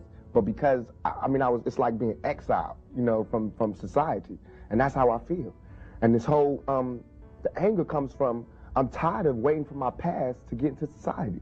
We got to find pride in ourselves, you know what I'm saying? And once you get the pride, like damn near 2 seconds after the pride comes anger from being held like that for so long, and to be made to go through those changes. You get mad, you know what I'm saying? I believe as soon as any black man receives his first 3 checks, he starts getting mad. Because it's not about the necessity of having to have a job and having to pay and having to do that. You don't care no more about the smiles and the, you know, yes, massa, because you done got paid. You know what I'm saying? And now it's like you want to save money. You want to help other people. And you see how far it is, how far you have to go to help anybody in your neighborhood. It's set up for me when I get paid for me to exit the ghetto. You know what I'm saying? The only reason I've had these problems is because I haven't left yet. And these problems don't come from a white man. It comes from just society, the problems that we have. Let me put this to you. A lot of people tell me Tupac is, for the most part, a nice guy. This old thug thing, hype. Good for record sales. Helps him identify with the young people who are out there and angry, who would maybe label him a sellout, like they did Hammer, if he didn't have that hard side. What about that? First of all, nobody could call me a sellout. I'm not going for that. I'm not even in that. I'm not looking for approval from the black community, because we don't give approval. You know, we don't really do nothing but exist. So it's not like black people could tell me you a sellout or you true blue. You know what I'm saying? It's not that. I'm not even caught up in that. But I can see that, you know what I'm saying, the one thing we do have in common as black people is we share that poverty. So the thug side is more closer to the poverty than me being rich. You know, how can I come to any community center, you know what I'm saying, sporting a Rolex Presidential, all these diamonds, and be like, look, we, you know what I'm saying, gotta. But now, when I say we, they know what I mean. I'm not saying like I live in this neighborhood and nothing, but I'm a thug, and they thugs. They can relate to it. I don't even have to say that, you know what I'm saying? When I come, I don't have to say I'm real. They already know that, you know what I'm saying? From me being me, from not pushing the thugness, but I know from the business that everybody in this business is always whispering in your ear about what you can't say, what you can't do, what you can't wear in this world and in this world. It's 2 worlds, a white world and a black world. All I did was stand in the middle, you know what I'm saying, and say I'm living in both worlds. I can go to the streets and survive, and I can go out here and do my business out here. You and some other black scholars believe that these people, African people, came to this continent before Columbus. We don't believe, we know. How do you know? What evidence? The evidence is there. For example, when you go to Central America, the Yucatan Peninsula, and at Ecuador and places like that, they have caches of Carthaginian money found 200 feet down in the ground, meaning that there were pluvial disruptions, and those money was buried. So it indicates a period of time, at least from that, when you look at the strategy, you could tell the period of time in which they've been here.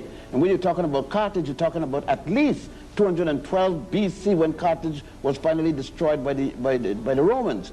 Again, the Queen Makeda, which you call the Queen of Sheba, there are maps which Rome, the church in Rome, the so-called Holy Father, has suppressed these maps from the time of Justinian, showing South America and what is today called Central America.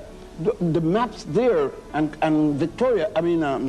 Makeda goes back to at least 892 BC. Before Christ. Before the Let me point out another thing, just from the same article. I don't know if we can see this on television, but here is a picture. Tell me what this is, and why do you see this as proof of the presence of Africans in America before? That is the Columbus. head of an Olmec. And the Olmecs were said to be the first of the indigenous Americans. And if you look, if an Olmec walked in here, then you would believe that he had come from the middle of Africa. And there is no doubt about it that all of the writers prior to racism admitted that the Olmecs were in fact Africans who had come across here. There is no doubt when Pigafetta and others, the point is that Van Sertima is writing and others, but Leo Weiner in 1938 at Harvard University wrote a 2-volume book for which he was fired about the Africans, Olmecs being Africans. And as a matter of fact, speaking about, like Dr. Ben mentioned, and you spoke about Michael Nico, I own a book several years ago and still have it in my possession by Michael Nico himself, who is considered one of America's leading archaeologists and anthropologists from Yale, one of America's most prestigious schools. In his own work, he referred to them as Negroid. And he went further to state the title of the book is America's First Civilization, what you call civilization. And to turn around and to tell these youngsters and other people in America in particular that the black men was the first to build any type of civilization in the Americas will be disturbing to Americans. And so... Let me ask you this. Yes. Even if you're right, let's say you're right, what difference does it make? It makes a lot of difference. What kind of difference? It takes the inferiority complex out of the black man who felt that his only beginning and relationship here in this part of the world is that of slavery. Then it puts him in the driver's seat because, again, they don't tell you that there are man-made hills within the United States. They call them mounds. And they range from in the Midwest all the way down the eastern seacoast of the United States. And they have found artifacts in them that are similar to things found in West Africa and in Egypt, which is Northeast Africa, that predates the arrival of the so-called indigenous Indians to these lands. Another thing is some years ago, one of the major television networks back in New York, I don't remember exactly which one, ABC or which, had did a documentary, and they said that these Olmecs are the ones who brought right into the Americas about 3000 BC. To tell blacks that they ought to be glad to enter into these schools of higher learning today in order to read and write, because their ancestors back in Africa couldn't read and write. You see what it will do to tell them that they brought right into the Americas? Antonio Pigafetta, that Dr. Ben mentioned, who sailed with Magellan when Magellan came to the so-called New World in 1519, when they landed at the land of Verzin, which we now call Brazil, they were met by people in canoes that carried as many as 40 people. And Antonio Pigafetta recorded that these people were jet black. It seemed that they came out of the infernal marshes. That meant that they were burnt. He said, naked and black as they are in 1519, 27 years after Columbus's arrival to the so-called New World. Another thing they don't tell you, again, you heard my associate... Why haven't we heard these things before? Why don't we read them in the New York Times, the Birmingham News? If I stole another man's country, and I brought your ancestors here to work for me, could I tell you how great your ancestors were and still expect to keep you in slavery? Well, let me give you a better, not better necessarily, but an added situation of that. Most black people in Birmingham, Alabama, like in Harlem, New York, are Christians, and they go to in a black community, a black minister, a black congregation, but with a white Jesus, because they didn't know that that Jesus, up until Pope Julius II, had the first black Jesus painted. He had Michelangelo to do it, but up until that time, the world worshipped the black Madonna and Child. The present Pope is going back to Poland to worship at the statue of the black Madonna and Child. That's in the New York Times. But what the Times says the next day, don't worry about the black Madonna and the Child. She was originally white, but there was a storm in the 16th century, passed by and turned it black. But the same storm must have gone to Spain, and then it went to Ethiopia, and it went to the Soviet Union and turned all the black Madonnas black. It was a hell of a storm.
All right. This is Pope Pius XII in his private chapel, praying to the Black Madonna and Child, and all the popes of Rome in their private, just from the church, the Roman Catholic Church itself. I just got rid of the copy of the History of the Black Madonna last night. I brought one copy. It's published by the Roman Catholic Order of Nuns called the Daughters of St. Paul, and they said that the picture of the Black Madonna and Child in Poland is reputed to have been painted by St. Luke. Now, St. Luke is said to have been one of Jesus' disciples. He ought to know what Jesus had looked like. So if he painted a black woman and child, who am I to say that he wasn't? Besides that, however, in Anacalypsis... So now you guys are saying Jesus was black? We're not saying it. It's what has been written up until the Nicene Conference of Bishops in 325, when Rome, under the order of Constantine, the Roman emperor, ordered the 219 bishops at Nicaea, and they took away Christianity from the Africans. Just remember that before they said Jesus was born in a manger in Bethlehem, they said he was born in a cave in Ethiopia. It was at the Nicene Conference that changed that. Let's go further. Wait a minute, let me be sure I'm following you now. You're saying that the birth of Christ as we know it is not accurate. It's a farce. It was only... You realize what you're saying? A farce, a lie. You know what a lie is? A lie is a lie. The person who wrote that at the Nicene Conference of Bishops in 325 AD, Constantine, the Roman emperor, ordered a conference be held because Rome wanted to take over Christianity from the people who started it. Christianity was started with Pontius and Boetius in a place called Alexandria in Egypt. And Egypt is in Africa. I saw it up to January the 9th, it was there. You talked about that a little bit last night in your lecture. There was a lecture last night, Dr. Simmons, here on campus.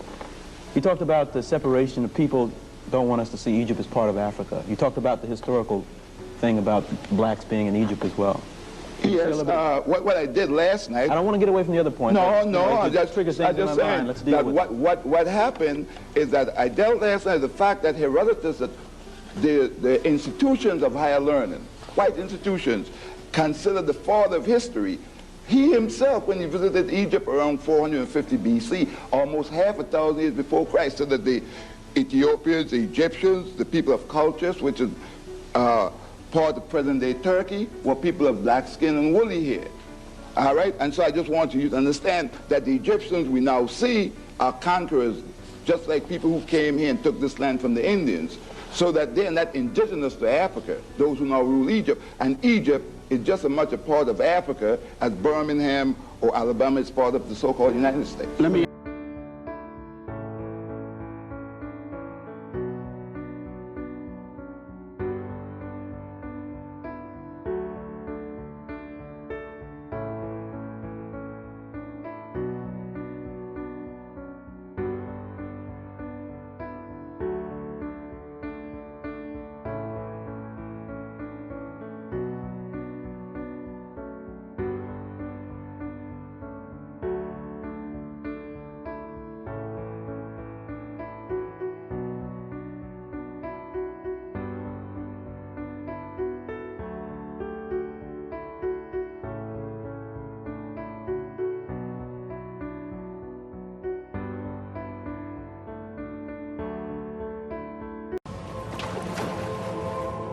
Only certain symbolic images, such as the cross, were permitted. For over 100 years, a civil war raged throughout the Byzantine Empire.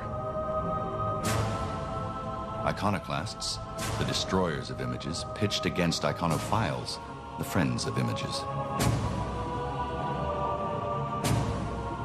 The vehemence of the controversy can be detected from this manuscript illustration.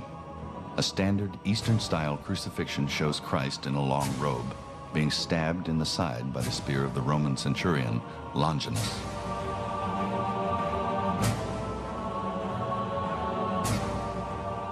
This image is contrasted below with an iconoclast, a smasher of images, whitewashing over the painting of Christ. In other words, those that destroy his sacred image are as guilty as those who crucified him in the first place.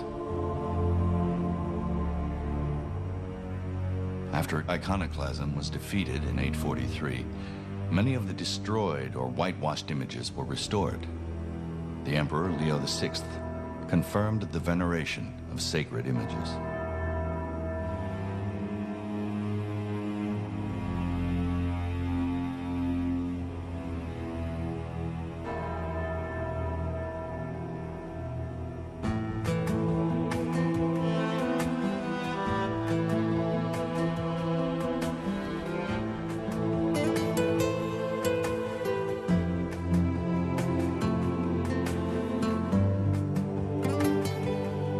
It is significant that among the first public portrayals of Christ after the ending of iconoclasm was this mosaic in the entrance to what was then the greatest church in Christendom, Hagia Sophia, in Constantinople. As Christ sits enthroned in glory, at his feet, a penitent emperor kneels in submission, pleading for forgiveness. Above him, the Mother of God, the special protector of Constantinople, uses the same gesture to intercede on the emperor's behalf.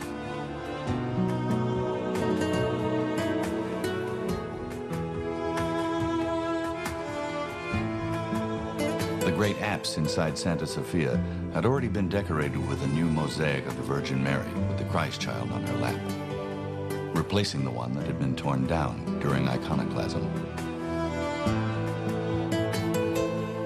The inscription alongside says, "The images which the impostors had cast down, here pious emperors have again set up."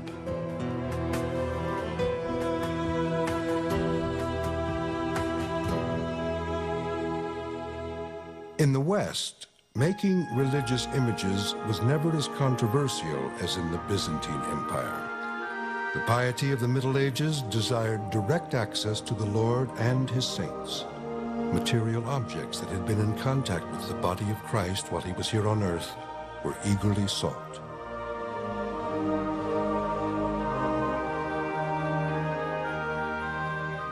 In Rome, the Lateran Palace was the residence of the medieval popes. There, they amassed one of the greatest collection of relics in the world. In 1277, Pope Nicholas III rebuilt the papal chapel, which had been destroyed by fire, and decorated it with paintings, precious stone revetments, and sumptuous mosaics. The chapel was called the Sancta Sanctorum, the Holy of Holies, because of its precious relics, which pilgrims still come to venerate. They climbed the 28 steps of the Scala Sancta, the holy stairs, on their knees.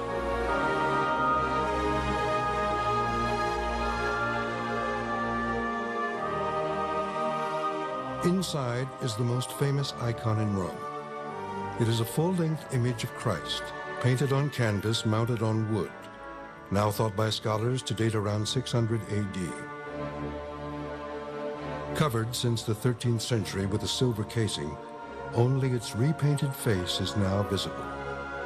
This is a powerful image, haunting in its directness, and it was believed in the Middle Ages to be a miraculous one.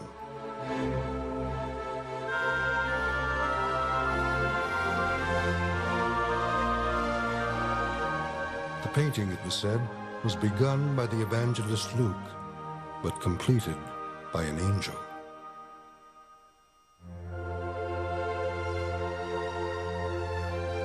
The most popular so-called true likeness in the West was preserved not far away at the Vatican in St. Peter's. It became an object of intense devotion in the later Middle Ages. A dead man may neither be burned nor buried within the walls of the city. Such was the decree of Roman law between the 2nd and 4th century AD. This strict rule about how corpses were to be disposed of was imposed on all residents of Rome. Most Romans were pagan and preferred to be cremated. Their ashes were stored in small urns above ground. But the ancient Christians and Jews of Rome insisted on burial of their dead. Wealthy citizens had lined the roads just outside the city with family tombs. These tombs were called catacombas, which is Greek for at the hollows. The name came from the natural hollow spaces that lined the Via Appia, one of the ancient roads that led to and from Rome. Into these hollow spaces, the first Christian cemetery was built above ground. It is from these early catacombas that the catacombs of Rome evolved. More clues about these early practices come from nearby paintings. The paintings in the catacombs give us some of our best clues to what early Christian practice really was. And you have pictures of mixed groups of people sitting around tables, drinking wine, and eating bread. And this was a very touchingly simple kind of a ceremony. Scholars believe that this simple communal meal of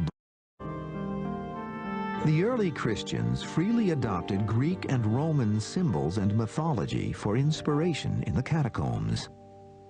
Many walls depict Hercules, the great mythological hero who was famous for his courage and strength.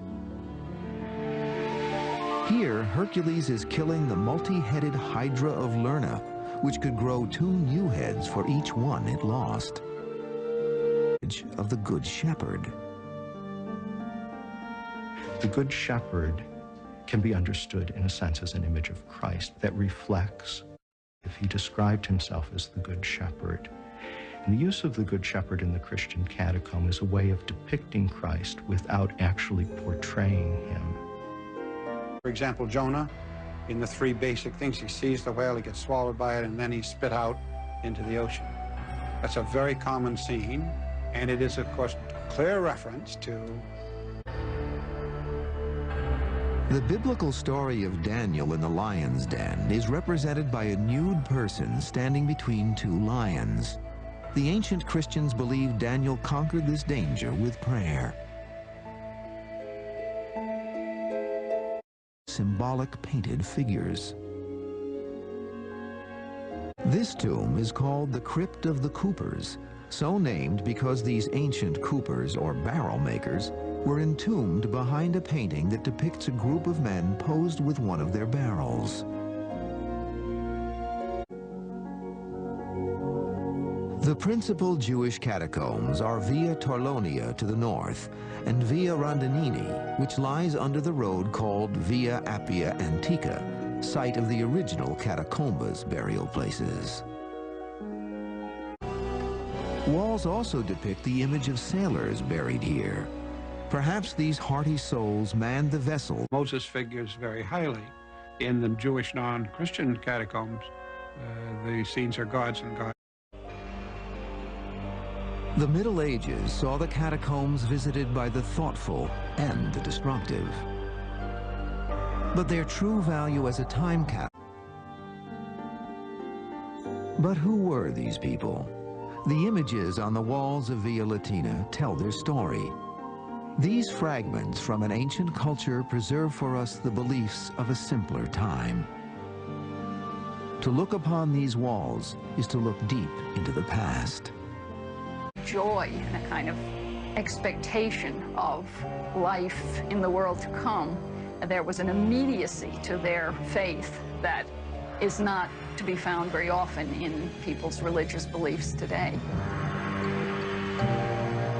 Today, the catacombs confront us with a difficult challenge: to preserve the great legacy left to us by those early believers for the next 2,000 years. It is a challenge that must be faced by all those who go in search of history.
at Wait, this. let me just be clear on this. So what you're saying to me now is that the people that we see, Sadat and all those guys, are not true Egyptians? But no. The fact that Sadat's mother was a Sudanese. Nasser's mother was a Sudanese, but their fathers were Arab conquerors. The one that was the African was Mohammed Naguib, the first president of Egypt, the one that overthrew Farouk. But 1 year after that, since he was looking for a hookup with the other Nile Valley countries as it used to be in antiquity, he was removed by the Arab conquerors. The Arabs didn't come to Egypt until 640. The first non-African people came to Egypt, otherwise called the Hyksos, in 1675 BC. The Africans there were already in the 13th dynasty period. They had built every pyramid you saw there before. They had done the S-turn in the Nile. They built every one of the major temples that had already been built, including the Grand Lodge of Luxor. The first European to come there did not arrive until the Greeks arrived with Alexander II, the son of Philip of Macedonia. Look, I'm a college graduate. I never heard all this stuff before. Because they didn't intend to teach you that. The first Europeans to be civilized by the Africans were the Greeks. When you heard of Homer, the first European to have written anything, you couldn't miss that. They said that Homer wrote the Iliad and the Odyssey. And that was not until 833 BC. The Africans had already, in 255,000 at the Tassili Mountain, they had the Sibyllian period, first, second, and third, the pre-dynastic period, all the way up. The Africans had produced men like this, Imhotep, the multi-genius that designed the step pyramid of Saqqara, the first man to be a physician that even Hippocrates, the so-called father of medicine, is giving him credit and call him the god of medicine. The Greeks changed his name from Imhotep to Aesculapius. There he is. There he is. Wait a minute. This gets into what you're saying. So wait a minute. You guys are telling me now that black men taught Homer and as a matter of fact, went to Egypt to school. As a matter of fact, the Egyptians said Homer was Egyptian, not Greek. That's right. It's only the Europeans said that. The Westerners now said he was.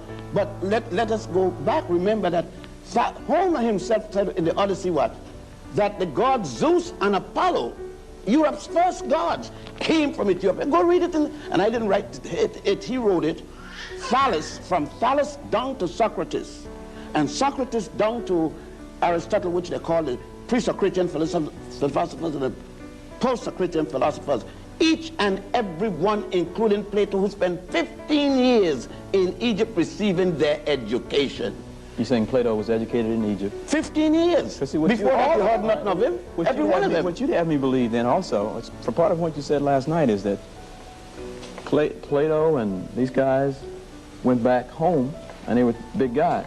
But they were taught in Egypt? Is that what you said? They came there for their education. And they said it. They didn't hide it. It's the modern writers, the modern instructors and professors who trying to deny it. All right, you can't have in a racist school in Birmingham non-racist education. Tomb in Egypt. Yeah. You saw it with your own two eyes, right? Yes. You told me that Moses, there were more than 10 commandments. Moses just took 42. The negative confessions. Moses isn't supposed to have been born until 1349 BC. The Africans were already in the 18th dynastic period. Akhenaten, who died before Moses was born, and Imhotep, who died more than 2,000 years before the birth of Moses, and others at the Grand Lodge of Mem had 42 laws called now the negative confession, one for each nome. They go like this: I have not killed man nor woman. I have not spoken ill of the gods. Moses is supposed to be born in Egypt, they said, at a place called Sukkot. Already, it says that Moses get the 10 commandments of Mount Sinai. Mount Sinai is still in Africa, right? The Sinai Peninsula is a part of Egypt. More so, is it possible for Moses to be born in Egypt, educated in Egypt? At age 85, he's still in Egypt, and he did not learn the negative confessions? Is it possible for you to go to school, born in the United States, go to kindergarten, elementary, junior high school, and college, and never heard of the United States Constitution? Then it would have been impossible for Moses, when everybody had to read the negative confession 5 times a day, for Moses not to have seen those 42 laws and extracted 10 of them, leave 32 more. Now, if you could go to the temple of Setaiwan at Abydos, to go to the tomb of Ramesses VI at the Valley of the Kings, go to the temple of Edfu, where you would, by the way, see the story of an immaculate conception and a virgin birth 4,100 years before the Mary and Jesus story. As a matter of fact, wait. No, let me understand. Let me just put it in form of a question then. I mean, I don't want to stop this because we're here for information. But what you're trying to get me to believe is that Moses didn't get the 10 Commandments from Mount Sinai, but he got them from his fellow Africans. Moses was the high priest in Egypt, a high priest of the Egyptians in Egypt. Then what was he teaching? He wasn't a high priest of the Jews. They were no Jews in those days. They called them. Remember now, there was no Israel yet. Israel is not until 1196. And when we to hear of Abraham, Avram as he was called, coming into Egypt, the Africans already in Egypt, already in their 14th dynastic period when he shows up. All of the pyramids are built. That's another thing. Every one, the 62 pyramids in Egypt were built before the first Jew was born. Why was he fleeing from the Pharaoh? Let me ask what you was something. the charge? You were shooting and digging away at the foundation of what most of us grew up believing? Yeah, well, we believe a lot of things for a long time. One thing, they give us 3 pages in the Bible. Slave, obey your master. And that's what we believed for the longest time. They said that Jesus said, so how would Jesus, who fought the system, say to the slave, obey your master? It didn't sound rational, would it? So, look, most of the things, we're in a European system. You could come to this university and spend 4 years, go back and spend another 2 for your masters, and another 1 or 2 for your doctorate, and never had any course at all about Africans. But every day you come here, you got courses about Europeans. This is an extension of European culture, European belief, European racism. And it has no intent of teaching about the Africans.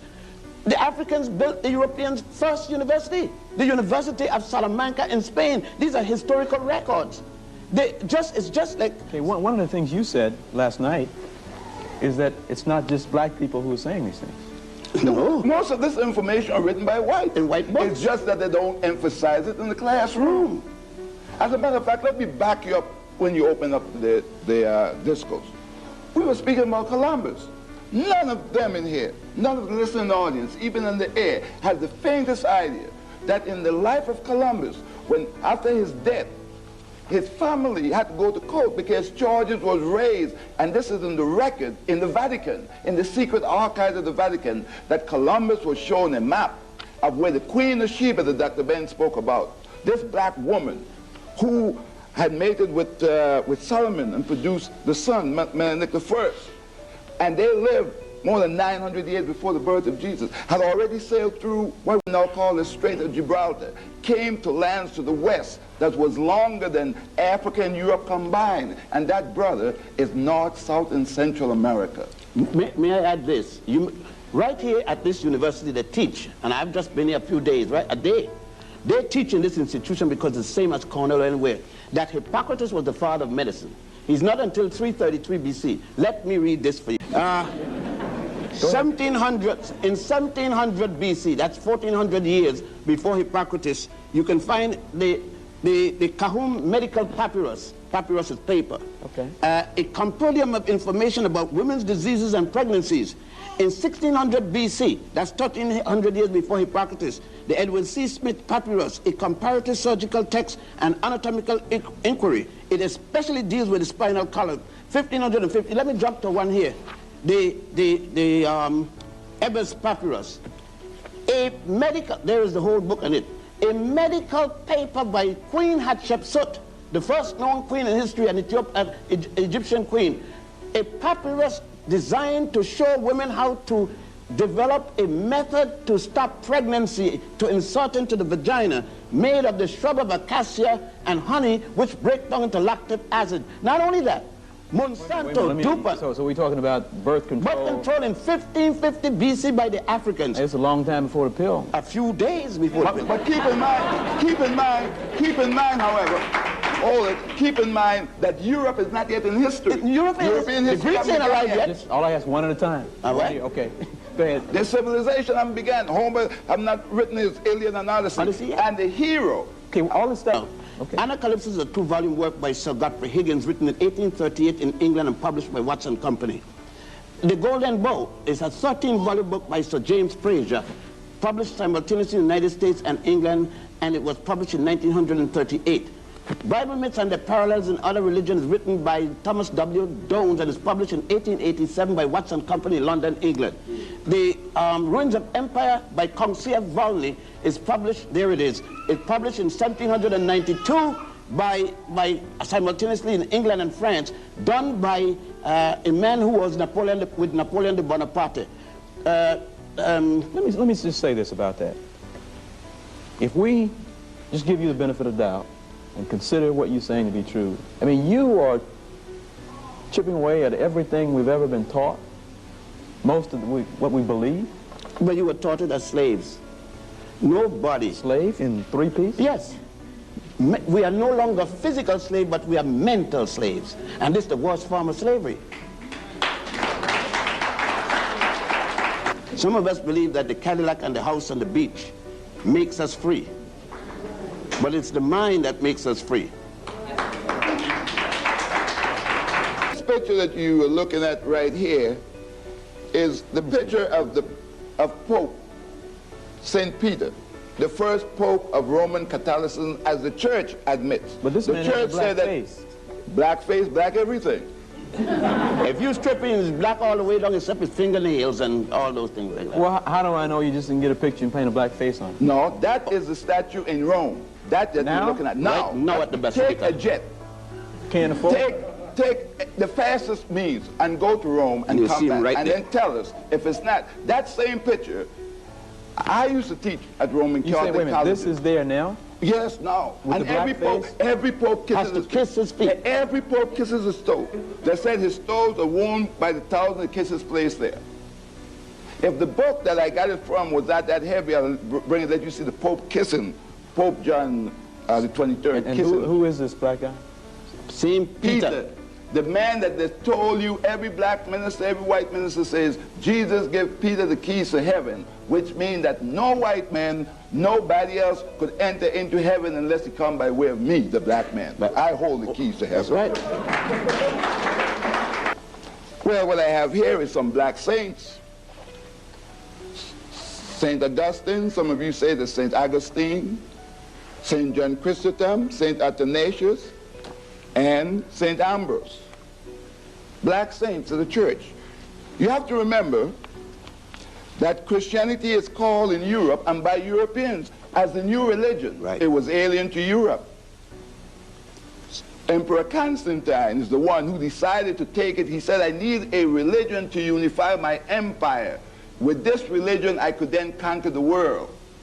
And he himself was never a Christian until on his dying bed in the year 337 when he became converted to Christianity. But he took it to unify his empire. But isn't it Augustine, in his unchristian doctrines, he wrote 48 different works. The three most noted in the West is his Confessions, which he specified who he was, and then the Holy City of God, and the last was on Christian doctrines, the fundamental principle for modern Christianity. 3 black women, Felicita, Perpetua, and Nymphana, were the first to die for Jesus Christ. Next, and they were from what is today called... how do you know this? It's in the documents of the church. And it's in the writing of the church. And was it not Pope Melchizedek, the 3 African popes of the Roman Catholic Church, Melchizedek, Victor III, and the other one. Galatius. Pope Galatius. Galatius. We have them there. Now, these are church documents. But remember, when there came a time in 1506, after we lost power in Spain, the Africans ruled Spain from 711. We were calling ourselves Moors, M-A-U-E-R-S, then M-O-O-R-S. From 711 until 1485, 774 years, when we built and brought into Europe the university system, building the University of Salamanca, S-A-L-A-M-A-N-C-A in Spain, a copy of the University of Genève from ancient Ghana, which was equally a copy of the University of Sankore in Tombouctou, which the French later called Timbuktu. Now, look, if you want to read it, read Stanley Lane Poole's The Moors in Spain, written in 1887, or Alejandro Macaziza. Read his book in Spanish, The Moors in Spain, and said that even the bath was introduced by those Africans.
That was reintroduced because Rome had a bad before, but they stopped because of not understanding the Christian doctrine that the Europeans had embraced. They stopped for over 1,000 years from taking baths.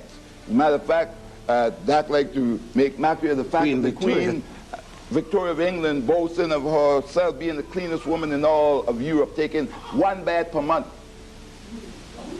I have books show you where people were made saints for boasting and never even washed their hands. Saints of the church. We forgot that we rule the state. One of the things which hampers even entrepreneurship in our own community is that entrepreneurship is part and parcel of the state. And we have forgotten state formation and state management. And if you forget how to rule a state, you will forget how to rule a candy store.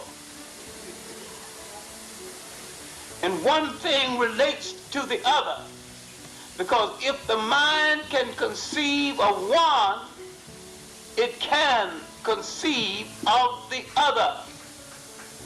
Many people coming to this country, though defeated and oppressed in their own land, comes from a country where they saw their people managing stores, where they saw their people as petty judges, schoolmasters, running things as the basic heads of things. The most devastating blow of oppression that struck our mind was oppression in the United States. And the African has not thoroughly understood the nature of oppression in the United States, nor have the Caribbean people understood the nature of oppression, nor have they understood their own world responsibility in African reconstruction, in giving to the world a new image of the African people in head of a state. Because when they came to power, being a majority, neither in the Caribbean islands nor in Africa did one truly African state with African values emerge. Every single state, no exception, is an imitation European state. They too forgot the time in our history when we ruled the state by values we developed, by spirituality we developed, by a code of honor we developed. And when we ruled the state in that manner, we produced enduring societies that lasted thousands of years without a jail system, because no one had ever gone to jail, so you needed no system. You did not have a word in your language that meant jail. Now, what prevailed and to what extent did the African mind exercise itself at this period in history to produce an atmosphere peaceful enough not to need a jail system, not to need a place of confinement? We're dealing with the science of the Moors. Who are the Moors? This is one of the most difficult of historical questions, and in fact this is the most neglected chapter in black history. When the generals were surrendering, the Moorish generals were surrendering in 1492, the very year Columbus sailed to the Caribbean, a painting was drawn of these generals. These were the Almohade generals. Almohade the last of 4 dynasties in Spain had come to an end, had come to grief, in fact, in their last stronghold, Granada. And when the Castilian Spanish were defeating the Moors, a painting was done of the defeat, and there were black generals surrendering. What were they surrendering if they were not in charge? The story of the Moors, however, is extremely complex. And one of the struggles is to make us aware of the fantastic capacity and potential that lay in our world. The Moorish story is one of the most hopeful stories on earth. Who are these Moors? The word Moor comes from moros, which means dark, which the Greeks used, and then the Romans made it Mores, and then some people say it also came from Meroe. Moor came from Meroe. When Shakespeare uses it, he means black. Whether it is Othello, or whether it is the figure in Titus Andronicus, he sees the Moor as black. Now, not all the Moors were black. What really happened is that Arabia at first was completely black. Later it was invaded by Asiatic or Semitic types. By the time of Muhammad it was only 10% black. But the Arabians or the Arabs are not the only Moors. But let us first, before we come into the question of who are the Moors, because the Moors, of their 4 dynasties in Europe, 2 of them were overwhelmingly black. They were developed in Africa, and the first 2 had a very powerful and dominant black element. But how did this begin? How come black people invaded Europe? Because most of us know Europe invaded black countries, but very few of us are aware that blacks invaded Europe. And we have to make a comparison between the black invasion and the white invasion, because they're very different types of invasion. The black invasion enriched, lifted Europe, even though as all invasions there must have been some kind of punishment, but the white invasion sought to destroy utterly the cultures and language, even the humanity of the people they invaded. All invasions are not the same. When the Greeks, the first great Europeans, invaded Africa, they did not despise Africans. Even though they invaded them, they were spiritually invaded by the Africans. Culturally invaded by the Africans, because the Europeans, the first Europeans who invaded Africa, this is before the slave trade, did not make slaves of the Africans. They made them their teachers. The Greeks, when they saw what the Africans had done, could not believe that Africa could be so advanced. They could not believe their arithmetic and their geometry and their calendars and their clocks and their medicine, even their religious system. Many of the goddesses that were taken into Europe were black goddesses. They worshipped the black woman. They worshipped the genius of the black man.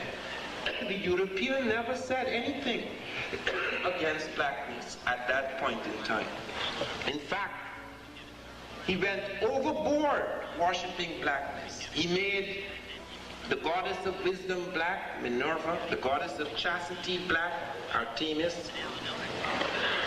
Andromeda, who was to marry the great Greek hero, was painted black in the initial Greek vases.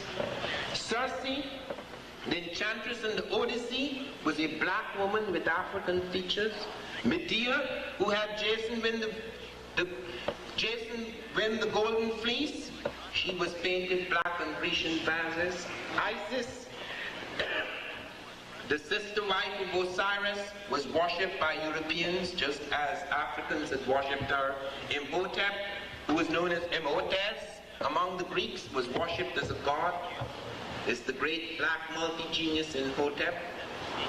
And every major Greek scholar went to Africa to study.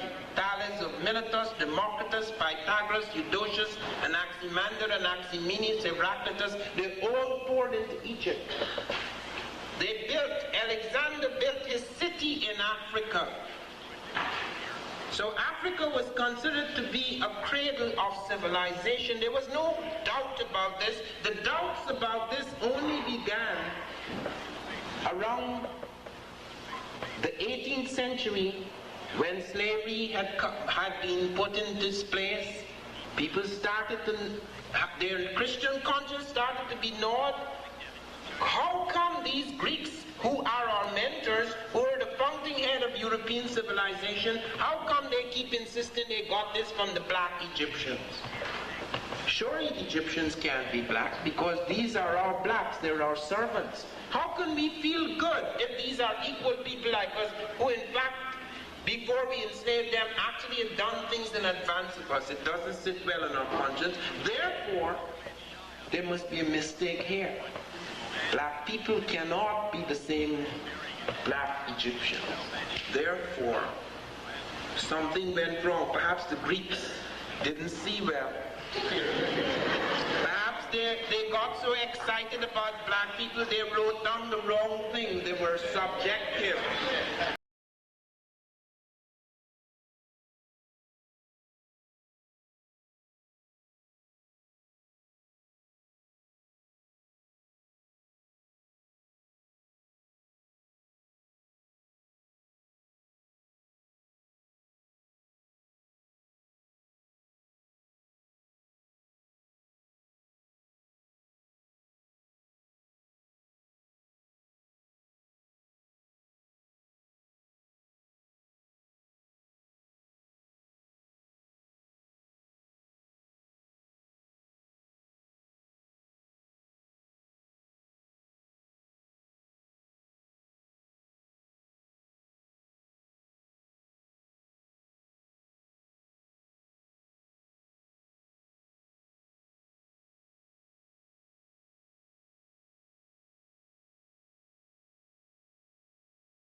And then a whole body of people got into the act.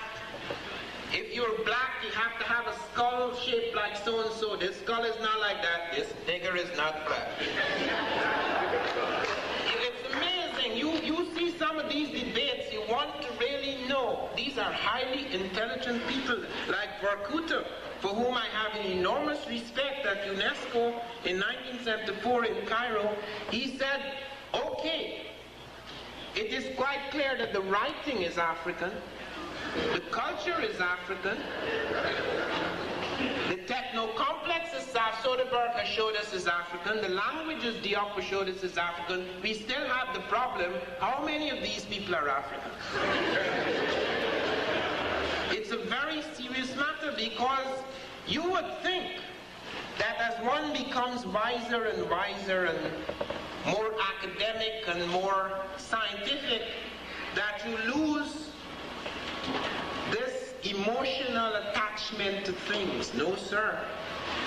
When it comes to power, thank you. When it comes to power relationships, and when it comes to being challenged deep inside the system, Right in the one's guts, one does not sleep at night knowing that you are crushing and oppressing a brother who is not only equal but who at one time had given you critical elements in your civilization. You cannot sleep with that, therefore you have to prove to your satisfaction so that you can sleep peacefully again that that is not really a brother. It's just like when I was in Guyana, I heard of this marvelous man, this South African, very liberal South African. Strange how I forget these names of these hypocrites. What is it? Schweitzer? Yes.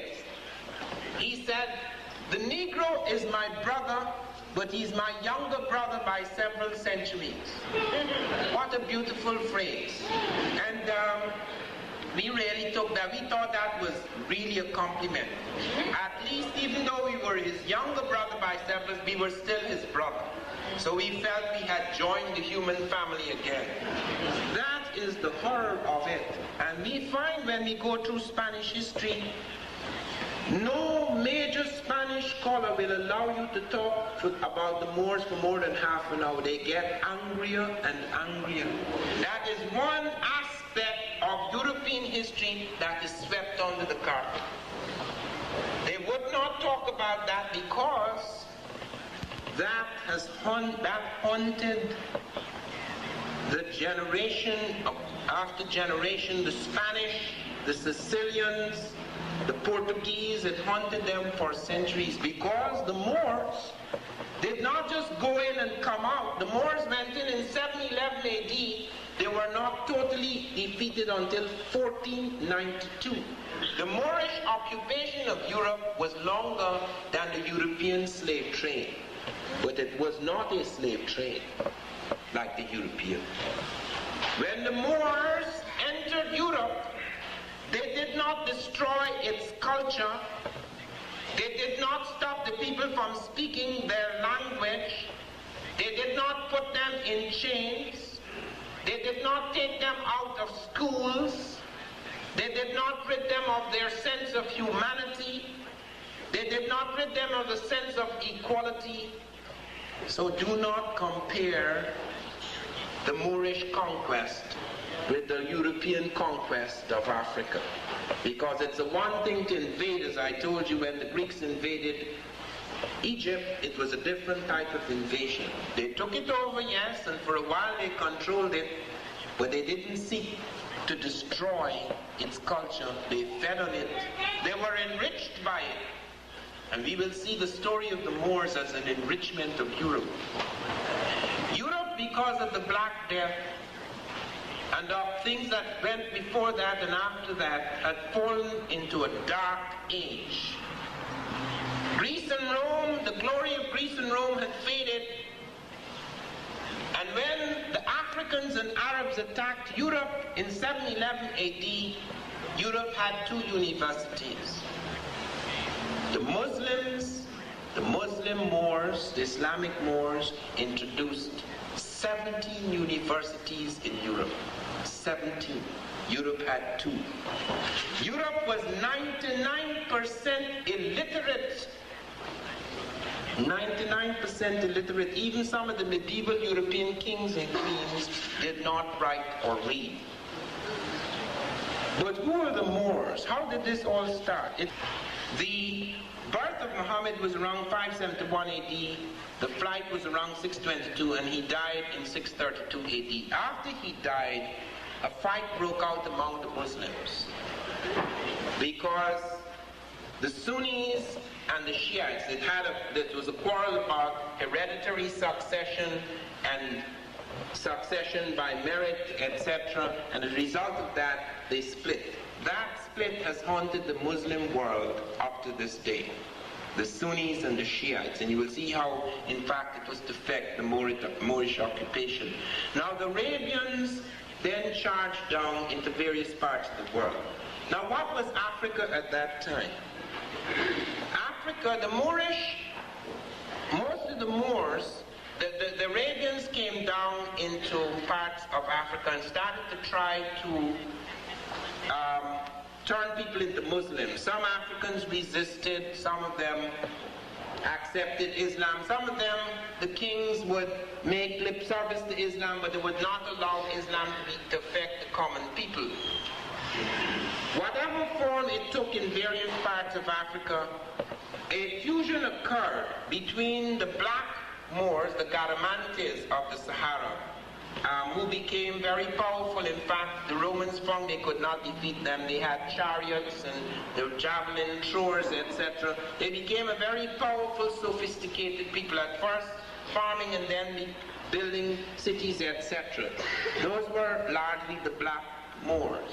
However, there came another type, Libyans, etc., people who had come into the Sahara, fair-skinned Libyans who had mixed with black types. So you have both the mixed or tawny Moors and you have the blacker Moors. Into this came the Arabian, some of them fair-skinned, some of them dark, some of them becoming dark through intermixing with the women of the Garamantes and the other African people. So it was a very mixed bunch. But when they attacked Spain in 711 AD, out of 7,000 troops, 6,000 were black Africans. Now, why did they attack Europe in the first place? Now, the Moors were intent, the Muslims were intent on conquering as much of the world as they could in order to bring their religion into the world, just as the Christians earlier in the Crusades had tried to conquer as much of the world as they could in order to bring Christianity to various people.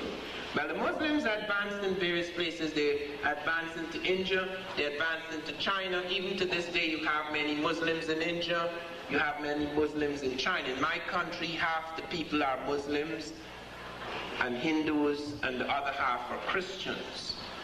Okay, so that they advanced into various countries bringing their religion, and they went into Africa, into marrying with various African people. They formed various states. In North Africa, there was a battle going on between the Muslim forces and someone by the name of Count Julian. There was a little Greek outpost called Ceuta on the edge of Morocco, and they kept fighting, but they could not conquer it, because even though it was small, it was almost indestructible. And eventually, however, Count Julian had sent his daughter to Spain. Spain was ruled by the Visigoths under King Roderick, and Roderick seduced Count Julian's daughter. Count Julian got very upset about it and decided to join with the Africans and the Arabs, gave them ships and showed them how to get across at a vulnerable point. The first man to enter Spain, though he did not attack, was Tarif. That's how we get the term Tarif. Okay, because he actually imposed a duty. He went into Gibraltar, imposed the duty on various places he went into, and that's how we get the word Tarif. He was followed by another man by the name of Tariq. Tariq led 7,000 troops, 6,000 African, 1,000 other types, Berbers, Libyans, Arabians, etc., up into Europe, and they defeated Spain. Within a short span of time, the Africans and the Arabs conquered a vast part of Europe, from Spain right through to the Pyrenees. In a very short space of time, they took over Sicily, Spain, Portugal. They took also a small part of France, though in France they had a very difficult time. General Martel repulsed them in France, so they got a very small slice of France. They set up courts. They set up courts in Africa, North Africa, and they set up courts in Europe. Now, because of the ideas of equality and brotherhood, they did not seek to make slaves of these people. Some Arabs, and it has to be pointed out, that the marvelous Sunni Abdul Rahman, Sunni Muslim, although he did not participate in the slave trade, some of the Arabs and Jews did start a white slave trade. Okay, so that you have some white women who were taken as slaves and sent to other countries. But on the whole, you had an insistence by law that the Jew, the Muslim, and the Christian should be treated alike. They did not destroy their legal system. They did not destroy their language, but they brought a whole body of new things into Europe. Europe did not have a single paved street at that time. Europe did not have a single lamp in its streets. Europe did not have a single public library, only private libraries for the elite. Europe did not have a single public market. There were one or two, yes, but they were not institutionalized body of public markets. They did not have public baths. All of these things were brought in by the Moors. And everything that could be translated in the world out of Egypt, which the Arabs conquered in 638 AD, out of India, out of China, out of the universities in Africa like Timbuktu, Sankore, and a range of other universities in Africa, out of ancient Greece and Rome, which had lost for a long time much of its sciences. These things were revived, translated, and brought up into Europe. Europe had 2 universities. The Moors introduced 17 universities into Europe. Europe was 99% illiterate, so was the rest of the world. A few people wrote and read in Africa, a few people wrote and read in Europe, a few people wrote and read in Asia, the same thing in America. I want you to note that Africa was not backward in relation to Europe. Africa had as many scripts as Europe. Let me repeat. Africa had the Meroitic script. It had the hieroglyphic script. It had the Akan script, both a drum script and a written script. It had the Mande script, which we find at Udmurtetek even 5,000 years ago. It had the Afaka script. It had the Bai script. Europe does not have any more scripts. Europe has very few scripts. Europe has the Roman script. It has the Greek script. It has the Celtic script, which is half and half. It's not entirely European. It has the Russian script. It has 1 or 2 more, just like the African. Many European tribes, just like many African tribes, do not have scripts. The English have no script. We do not write an English script. All we have are Anglo-Saxon sounds. We use the Roman script. The Spanish have no script. The Germans have no script. So it's not a question of being civilized and making up scripts. They didn't make up any scripts.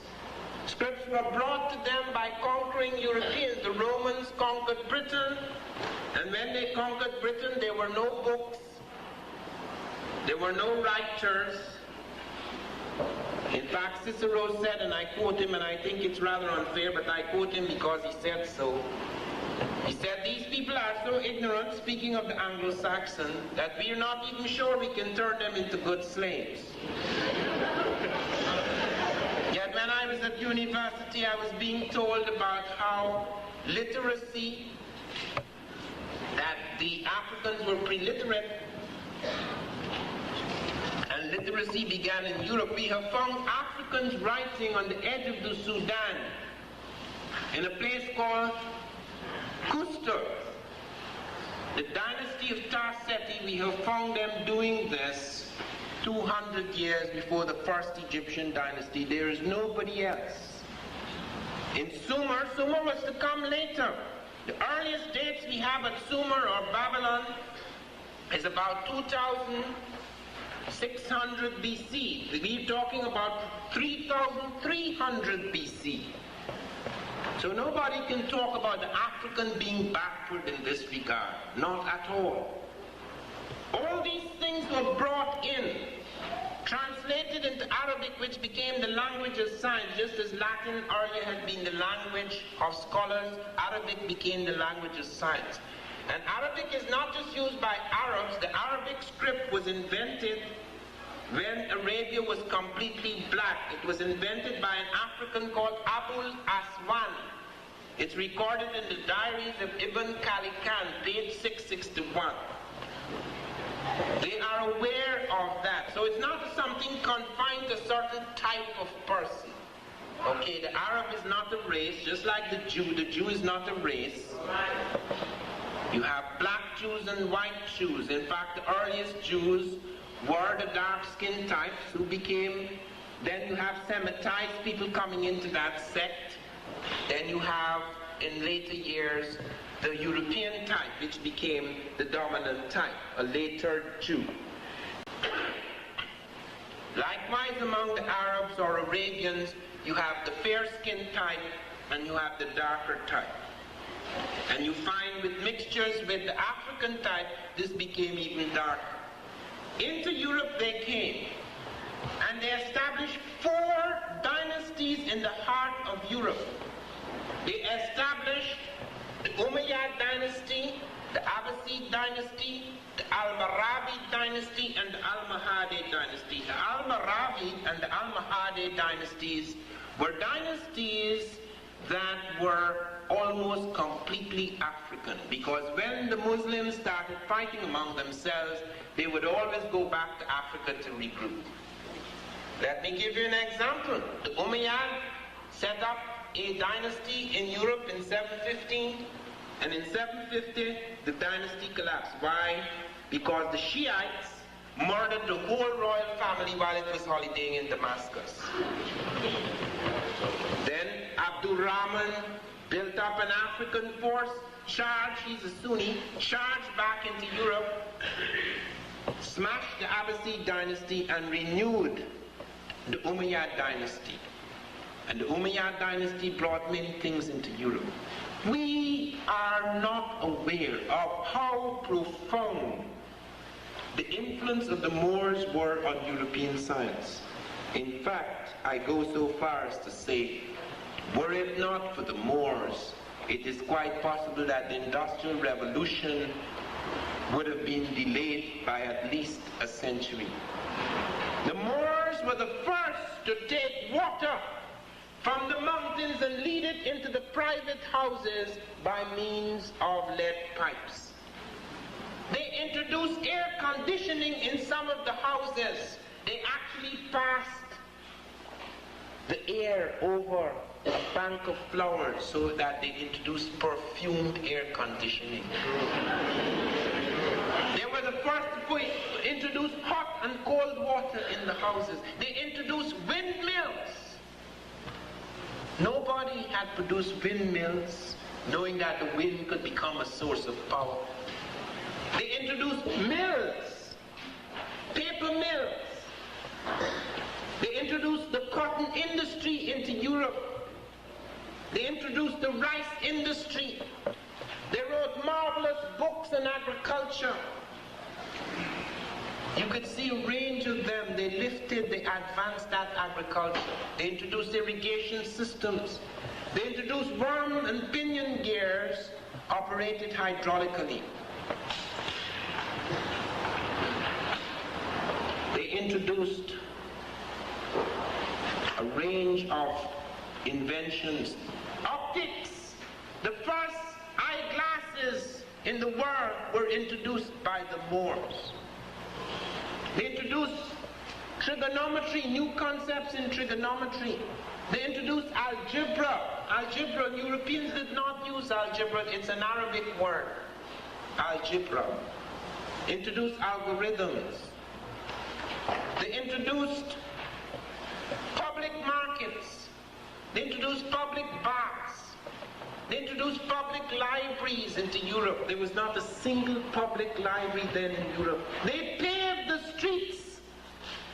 They put lamps on the street. You could walk for miles through Cordova by the flash of lamps. There was not a single lighted street then in Europe.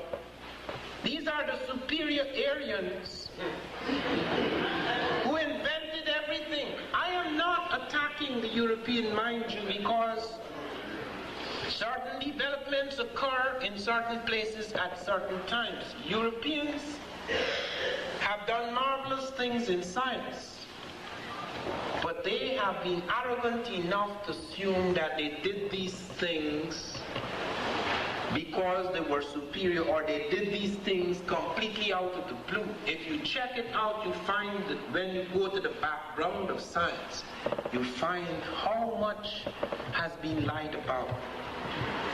Dr. Finch recently did a study for the book I'm bringing out, Egypt Revisited, in July or August. Did a study of the Edwin Smith Papyrus, where a surgeon, Egyptian surgeon, had started to rewrite the book which had been used or developed long before him. He did this in the 18th dynasty, around 1,650 years before Jesus. And he only did 1/3 of the book dealing with the head, the neck, the brain. Do you know what the Africans were doing? They had mapped the insides of the brain.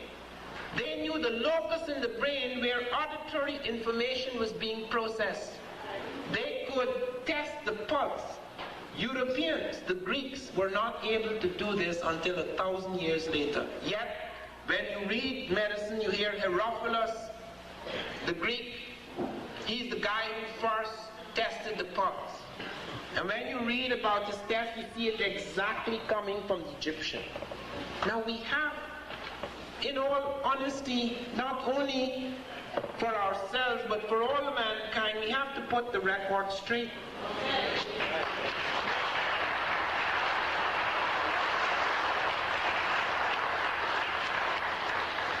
Because that is the foundation of these myths of superiority. If we do not put them straight, the black will always think he did nothing. I heard my brother say we have to start from scratch, let us face it. And we will always have this arrogance and contempt springing from people who have no ground for arrogance and contempt. What we are here to do is not to prove blacks are superior. There are no superior peoples. We're here to establish that equality is no fantasy. It's no liberal cliche or sentiment. It is rooted in hard historical realities.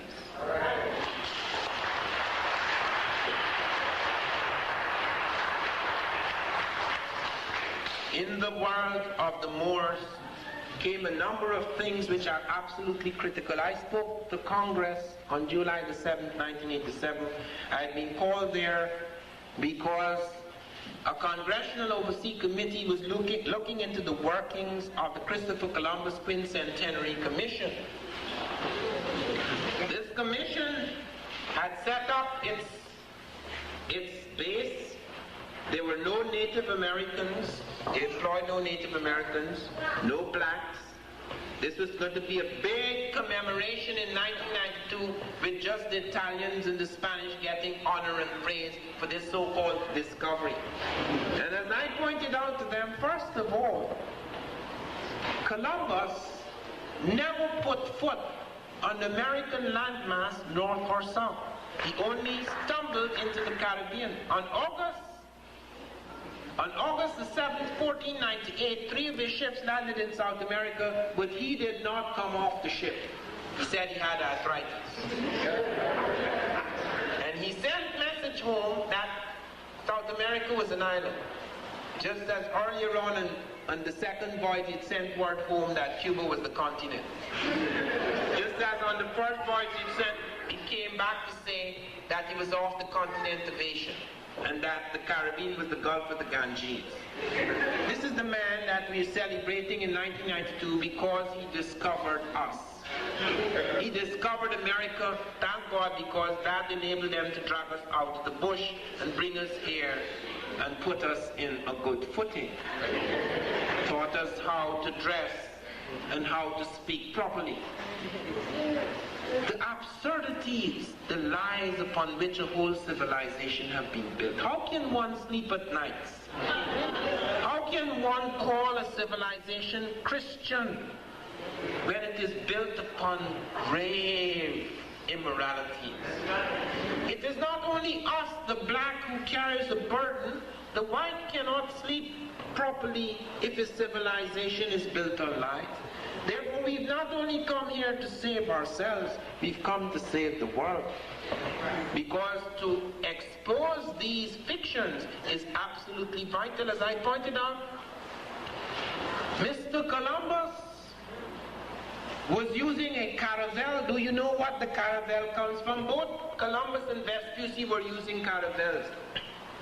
The caravel comes from the Moorish caravos. The instruments on their ships, the compass, the Moors had brought in the compass. It had been refined, or rather earlier it had been brought in, though they were to refine it further. The astrolabe had been brought in out of Asia, not out of Europe. The sails on the ships of Columbus and Vespucci were Arab Latin sails which Arabs and Africans were using on the Indian Ocean. So what was so marvelous about Christopher? He went out, he struck out for the latitude of Japan, hoping to land in Asia. And then when he landed in the little islands in the Caribbean, he was so frightened he could not go back home and say, sorry man, you wasted your money. I did not find the riches of India. Do you know what Columbus did? He sent his notary, Fernando Perez de Luna, among the ships and made every man sign a document that he was off the coast of Asia. And he threatened his men. If they went back home and said they had not found the edge of, they were not on the edge of Asia, if there were members of his staff, there were officers of the ship, they would be fined 500 maravedis, and if they were common sailors, they would be given 100 lashes and have their tongues cut out. He was not joking. Can't go back home. That's like what happened in my country. So Walter Raleigh, Queen Elizabeth's lover, First Elizabeth, went out to my country to find the Golden City. Didn't find it, went back home, and she chopped off his head. So Columbus couldn't go back and tell Ferdinand and Isabella, I'm sorry. That's a lot of money went down the drain. And that story about the great gold, even as a young man, I heard that the gold was in my jungle because Orinoco, the Golden City, El Dorado, was situated in the Guyana jungle. Jimenez de Quesada, Queen Philip II, Sir Walter Raleigh, all of them came into my jungle searching for the Golden City and met with grief. So when I was 20 years old, I went myself into the bush with a friend of mine searching for the Golden City. Damn fool as I was. So it is this vision of gold, this greed, that drew ship after ship after ship in this direction. And so it wasn't because of the superiority of the ships. China reported that Africans had brought ships to them 2 centuries before Columbus. They had brought elephants in ships. Do you know what it is to take an elephant from Africa to China in a ship? It was not a dugout, clearly not a dugout, and it was not the little ships, caravels of Columbus, because it would have been nice to see a herd of elephants on the Santa Maria. There would have been no celebration in 1992.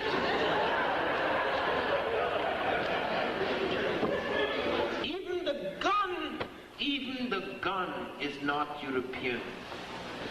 The first evidence we have of the fire stick, as it is called, is the Moor using the gun in India as the Muslims attacked India. The Europeans took it. They didn't have gunpowder technology, which had been brought out of China by the Moors. Europeans took it, and it became the weapon of great devastation. And look at their number system. The Europeans did not have ciphers. They had numbers, but they did not have ciphers, which are symbols for numbers, which are critical in the development of mathematics. Because to reach a certain height in mathematics, you cannot have a cumbersome letter system. Look at the Romans, who were in advance of the Greeks. How do they count? 1 is 1, 2 is 1, 1. There's no 2. It's 1, 1. 3 is 1, 1, 1. 4 is 1 V. Then 5 is the V. Then 6 is V1. 7 V1, 1. 8 V1, 1, 1. It's all over again. Letters. They did not have ciphers. We owe the ciphers we have today to the Moors. The Moors took it out of India. We do not know how it got into India. When I was speaking at Princeton 2 years ago, I pointed out that several mathematicians had told me that these were Hindu ciphers which the Moors took out of India. When I presented that, a scholar who had studied the Hindu number system said he only found 3 of these shapes among the Hindus, so some of the other shapes must have come from somewhere else. About a year later, a gentleman, a mathematician from Philadelphia, black mathematician, discovered in a book called Mathematical Recreations by Fred Schur a picture of figures, symbols on the step pyramid of Saqqara where there were dancers and there were people, snakes, forming these exact numbers, these symbols, 1, 0, 1, 2, 3, 4, 5, 6, 7, 8, 9 in Egypt. Now we don't know if it's a fraud. Okay, so I cannot say that it developed in Egypt, but the strange thing is that where they said it developed, we've only found 3 symbols resembling that, so we still don't know, but we know it didn't happen in Europe. Fibonacci in 1202 traveled to India where he said he saw some of these symbols. But when he tried to introduce some of them into Europe as symbols that could be used, decimal numbers, the Europeans would have none of it. The church was in charge, and the church was superstitious, and the church said numbers are works of the devil. So that it was not used until the Moors introduced it into the commercial circles from wherever it came. For the time being, we will say it's Hindu until we find people who can tell us. I have sent out to 6 mathematicians to pursue this matter, and we have not been able to go beyond that. But until we can find otherwise, it is clear that it was brought in by the Moors, and whether it originated in India or not, it was brought for certain out of India by the Moors. Now, that was not all. Every major thing, every point of excellence in the world at that time, industrial excellence, was where the Moors were. The carpets of Tulala were the finest in the world. That's where the Moors were. The leather of Morocco was the finest in the world, the tanneries of Morocco. That's where the Moors were. The blades of Toledo were the finest in the world. That's where the Moors were. The iron and brass that was the finest in the world was at Murcia. That's where the Moors were. All of these things. And they brought the finest sashes from Almira, the finest carpets into Lala, and they brought this incredible agricultural development in Spain at the time after the Moors were kicked out of Spain. Spain went down. It never became the power it was under the Moors. They charged everything. They insisted that education was absolutely important. It was not so in the Christian world at the time. They insisted that baths were important. That was not so at the time. Some people in the church thought that cleanliness is next to godliness was not introduced by the church. Okay, that was introduced by somebody who thought it was good sense. Because part of the Black Death had to do with the fact, there's a book called that deals with the dirt that developed in certain civilizations. You have to be very careful about that. This is not an attack on people. This is an attack on certain ideas, certain concepts that people had that were to profoundly affect them, and other people came in with different ideas. That is the nature of civilization. Primitive cultures do not advance easily because they are closed capsules of culture. Civilizations are open things. You're supposed to take into your system the very best that is available. If you want to study Africa and you want it to be profoundly affected by Africa, you don't eat Africa whole. You take the very best. That is why our lectures deal with the golden threads from Africa. That's why Egypt became great. Egypt drew on the finest things out of Africa.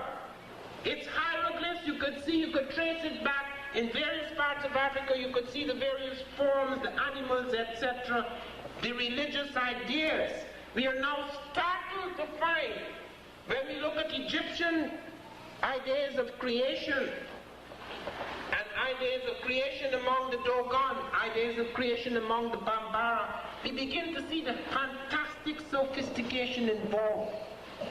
The idea that after the primal matter, that there was a growth, a flowering towards consciousness, and that there emerged this incredible power that was the center of consciousness, God, who then reconstituted matter and gave a direction. And the form, the things that before were formless, things that before that were directionless. And you hear in the Egyptian the beautiful poetry when God speaks, I am the morning of times. There is no parallel for that in any other creation story. And they had this tremendous understanding which grew over centuries of settled life. They were the first to enter agricultural settlements. They were the first to domesticate cattle. So there is no backwardness in the African. The tragedy is that we have become so colonized in our imagination. Here is where the colonies are. Because even when some of us have a certain measure of freedom, it is far from total. But even when we have a certain measure of freedom, we would prefer to use a crutch. I can't do anything, man. Don't you see how rough it is here, man? They control everything. And if ever an avenue arose, if ever there was a road, we would not energize ourselves to take that path. To use Farrakhan's phrase, they gave you freedom and you didn't even take a walk.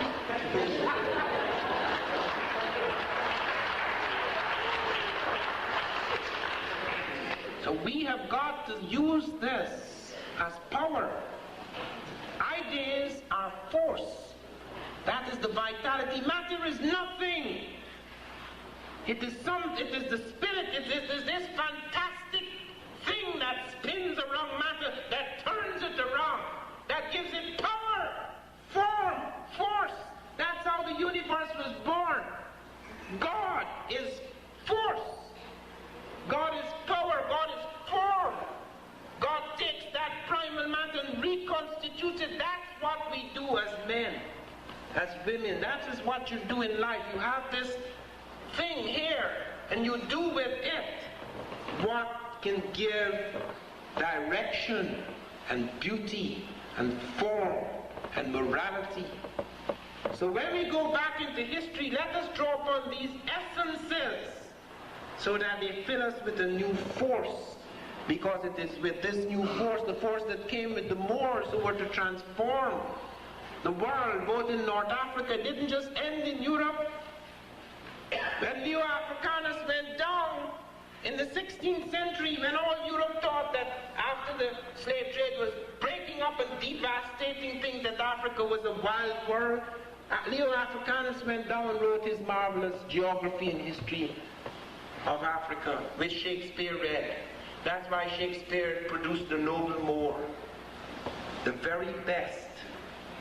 And then he showed how Africa had all of these internal cities and sophistication. And we seem to forget that because the Europeans came, devastated it, all the connections and continuities were shattered. But it is not a lost world, it is not a finished world, it is in us. Nothing is truly lost once we remember it, once we can reconstitute it, once we can turn it into force in our lives.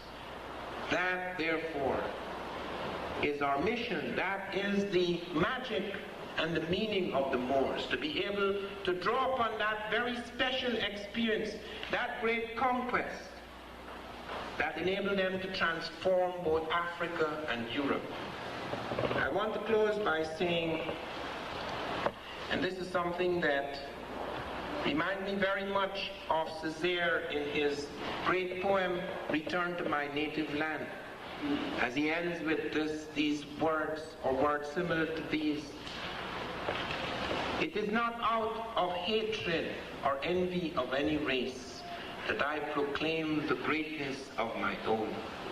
It is because I know that no race has a monopoly of genius, intelligence, invention. It is because I know that the race of man is far from finished, that there remains a great deal to be done in the world. The race of man is only just beginning, and there is room for all of us at the rendezvous of history. Thank you.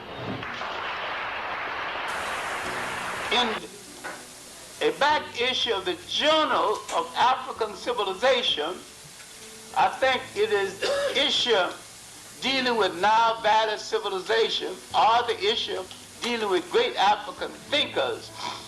Cheikh Anta Diop has written one of the most concise essays of our time.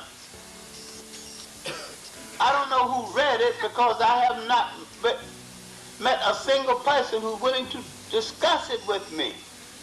It's called African Contribution to Civilization, the Exact Sciences.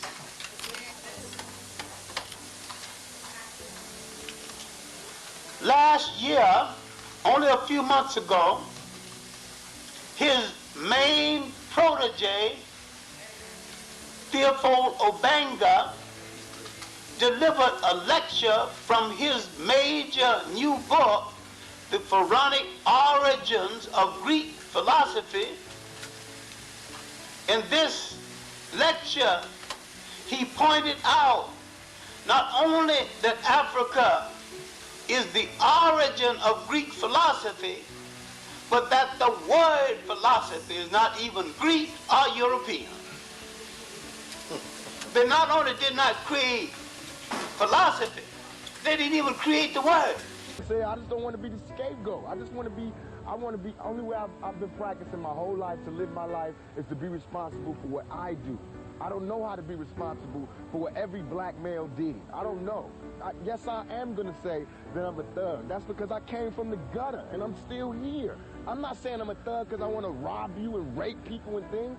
I'm a businessman. I mean, you know I'm a businessman because you find me at my places of business. You don't find me up in you know what I'm saying? I don't understand this. I don't understand this. What do you think about the jury? You talked about the jury. You talked about the jury and the...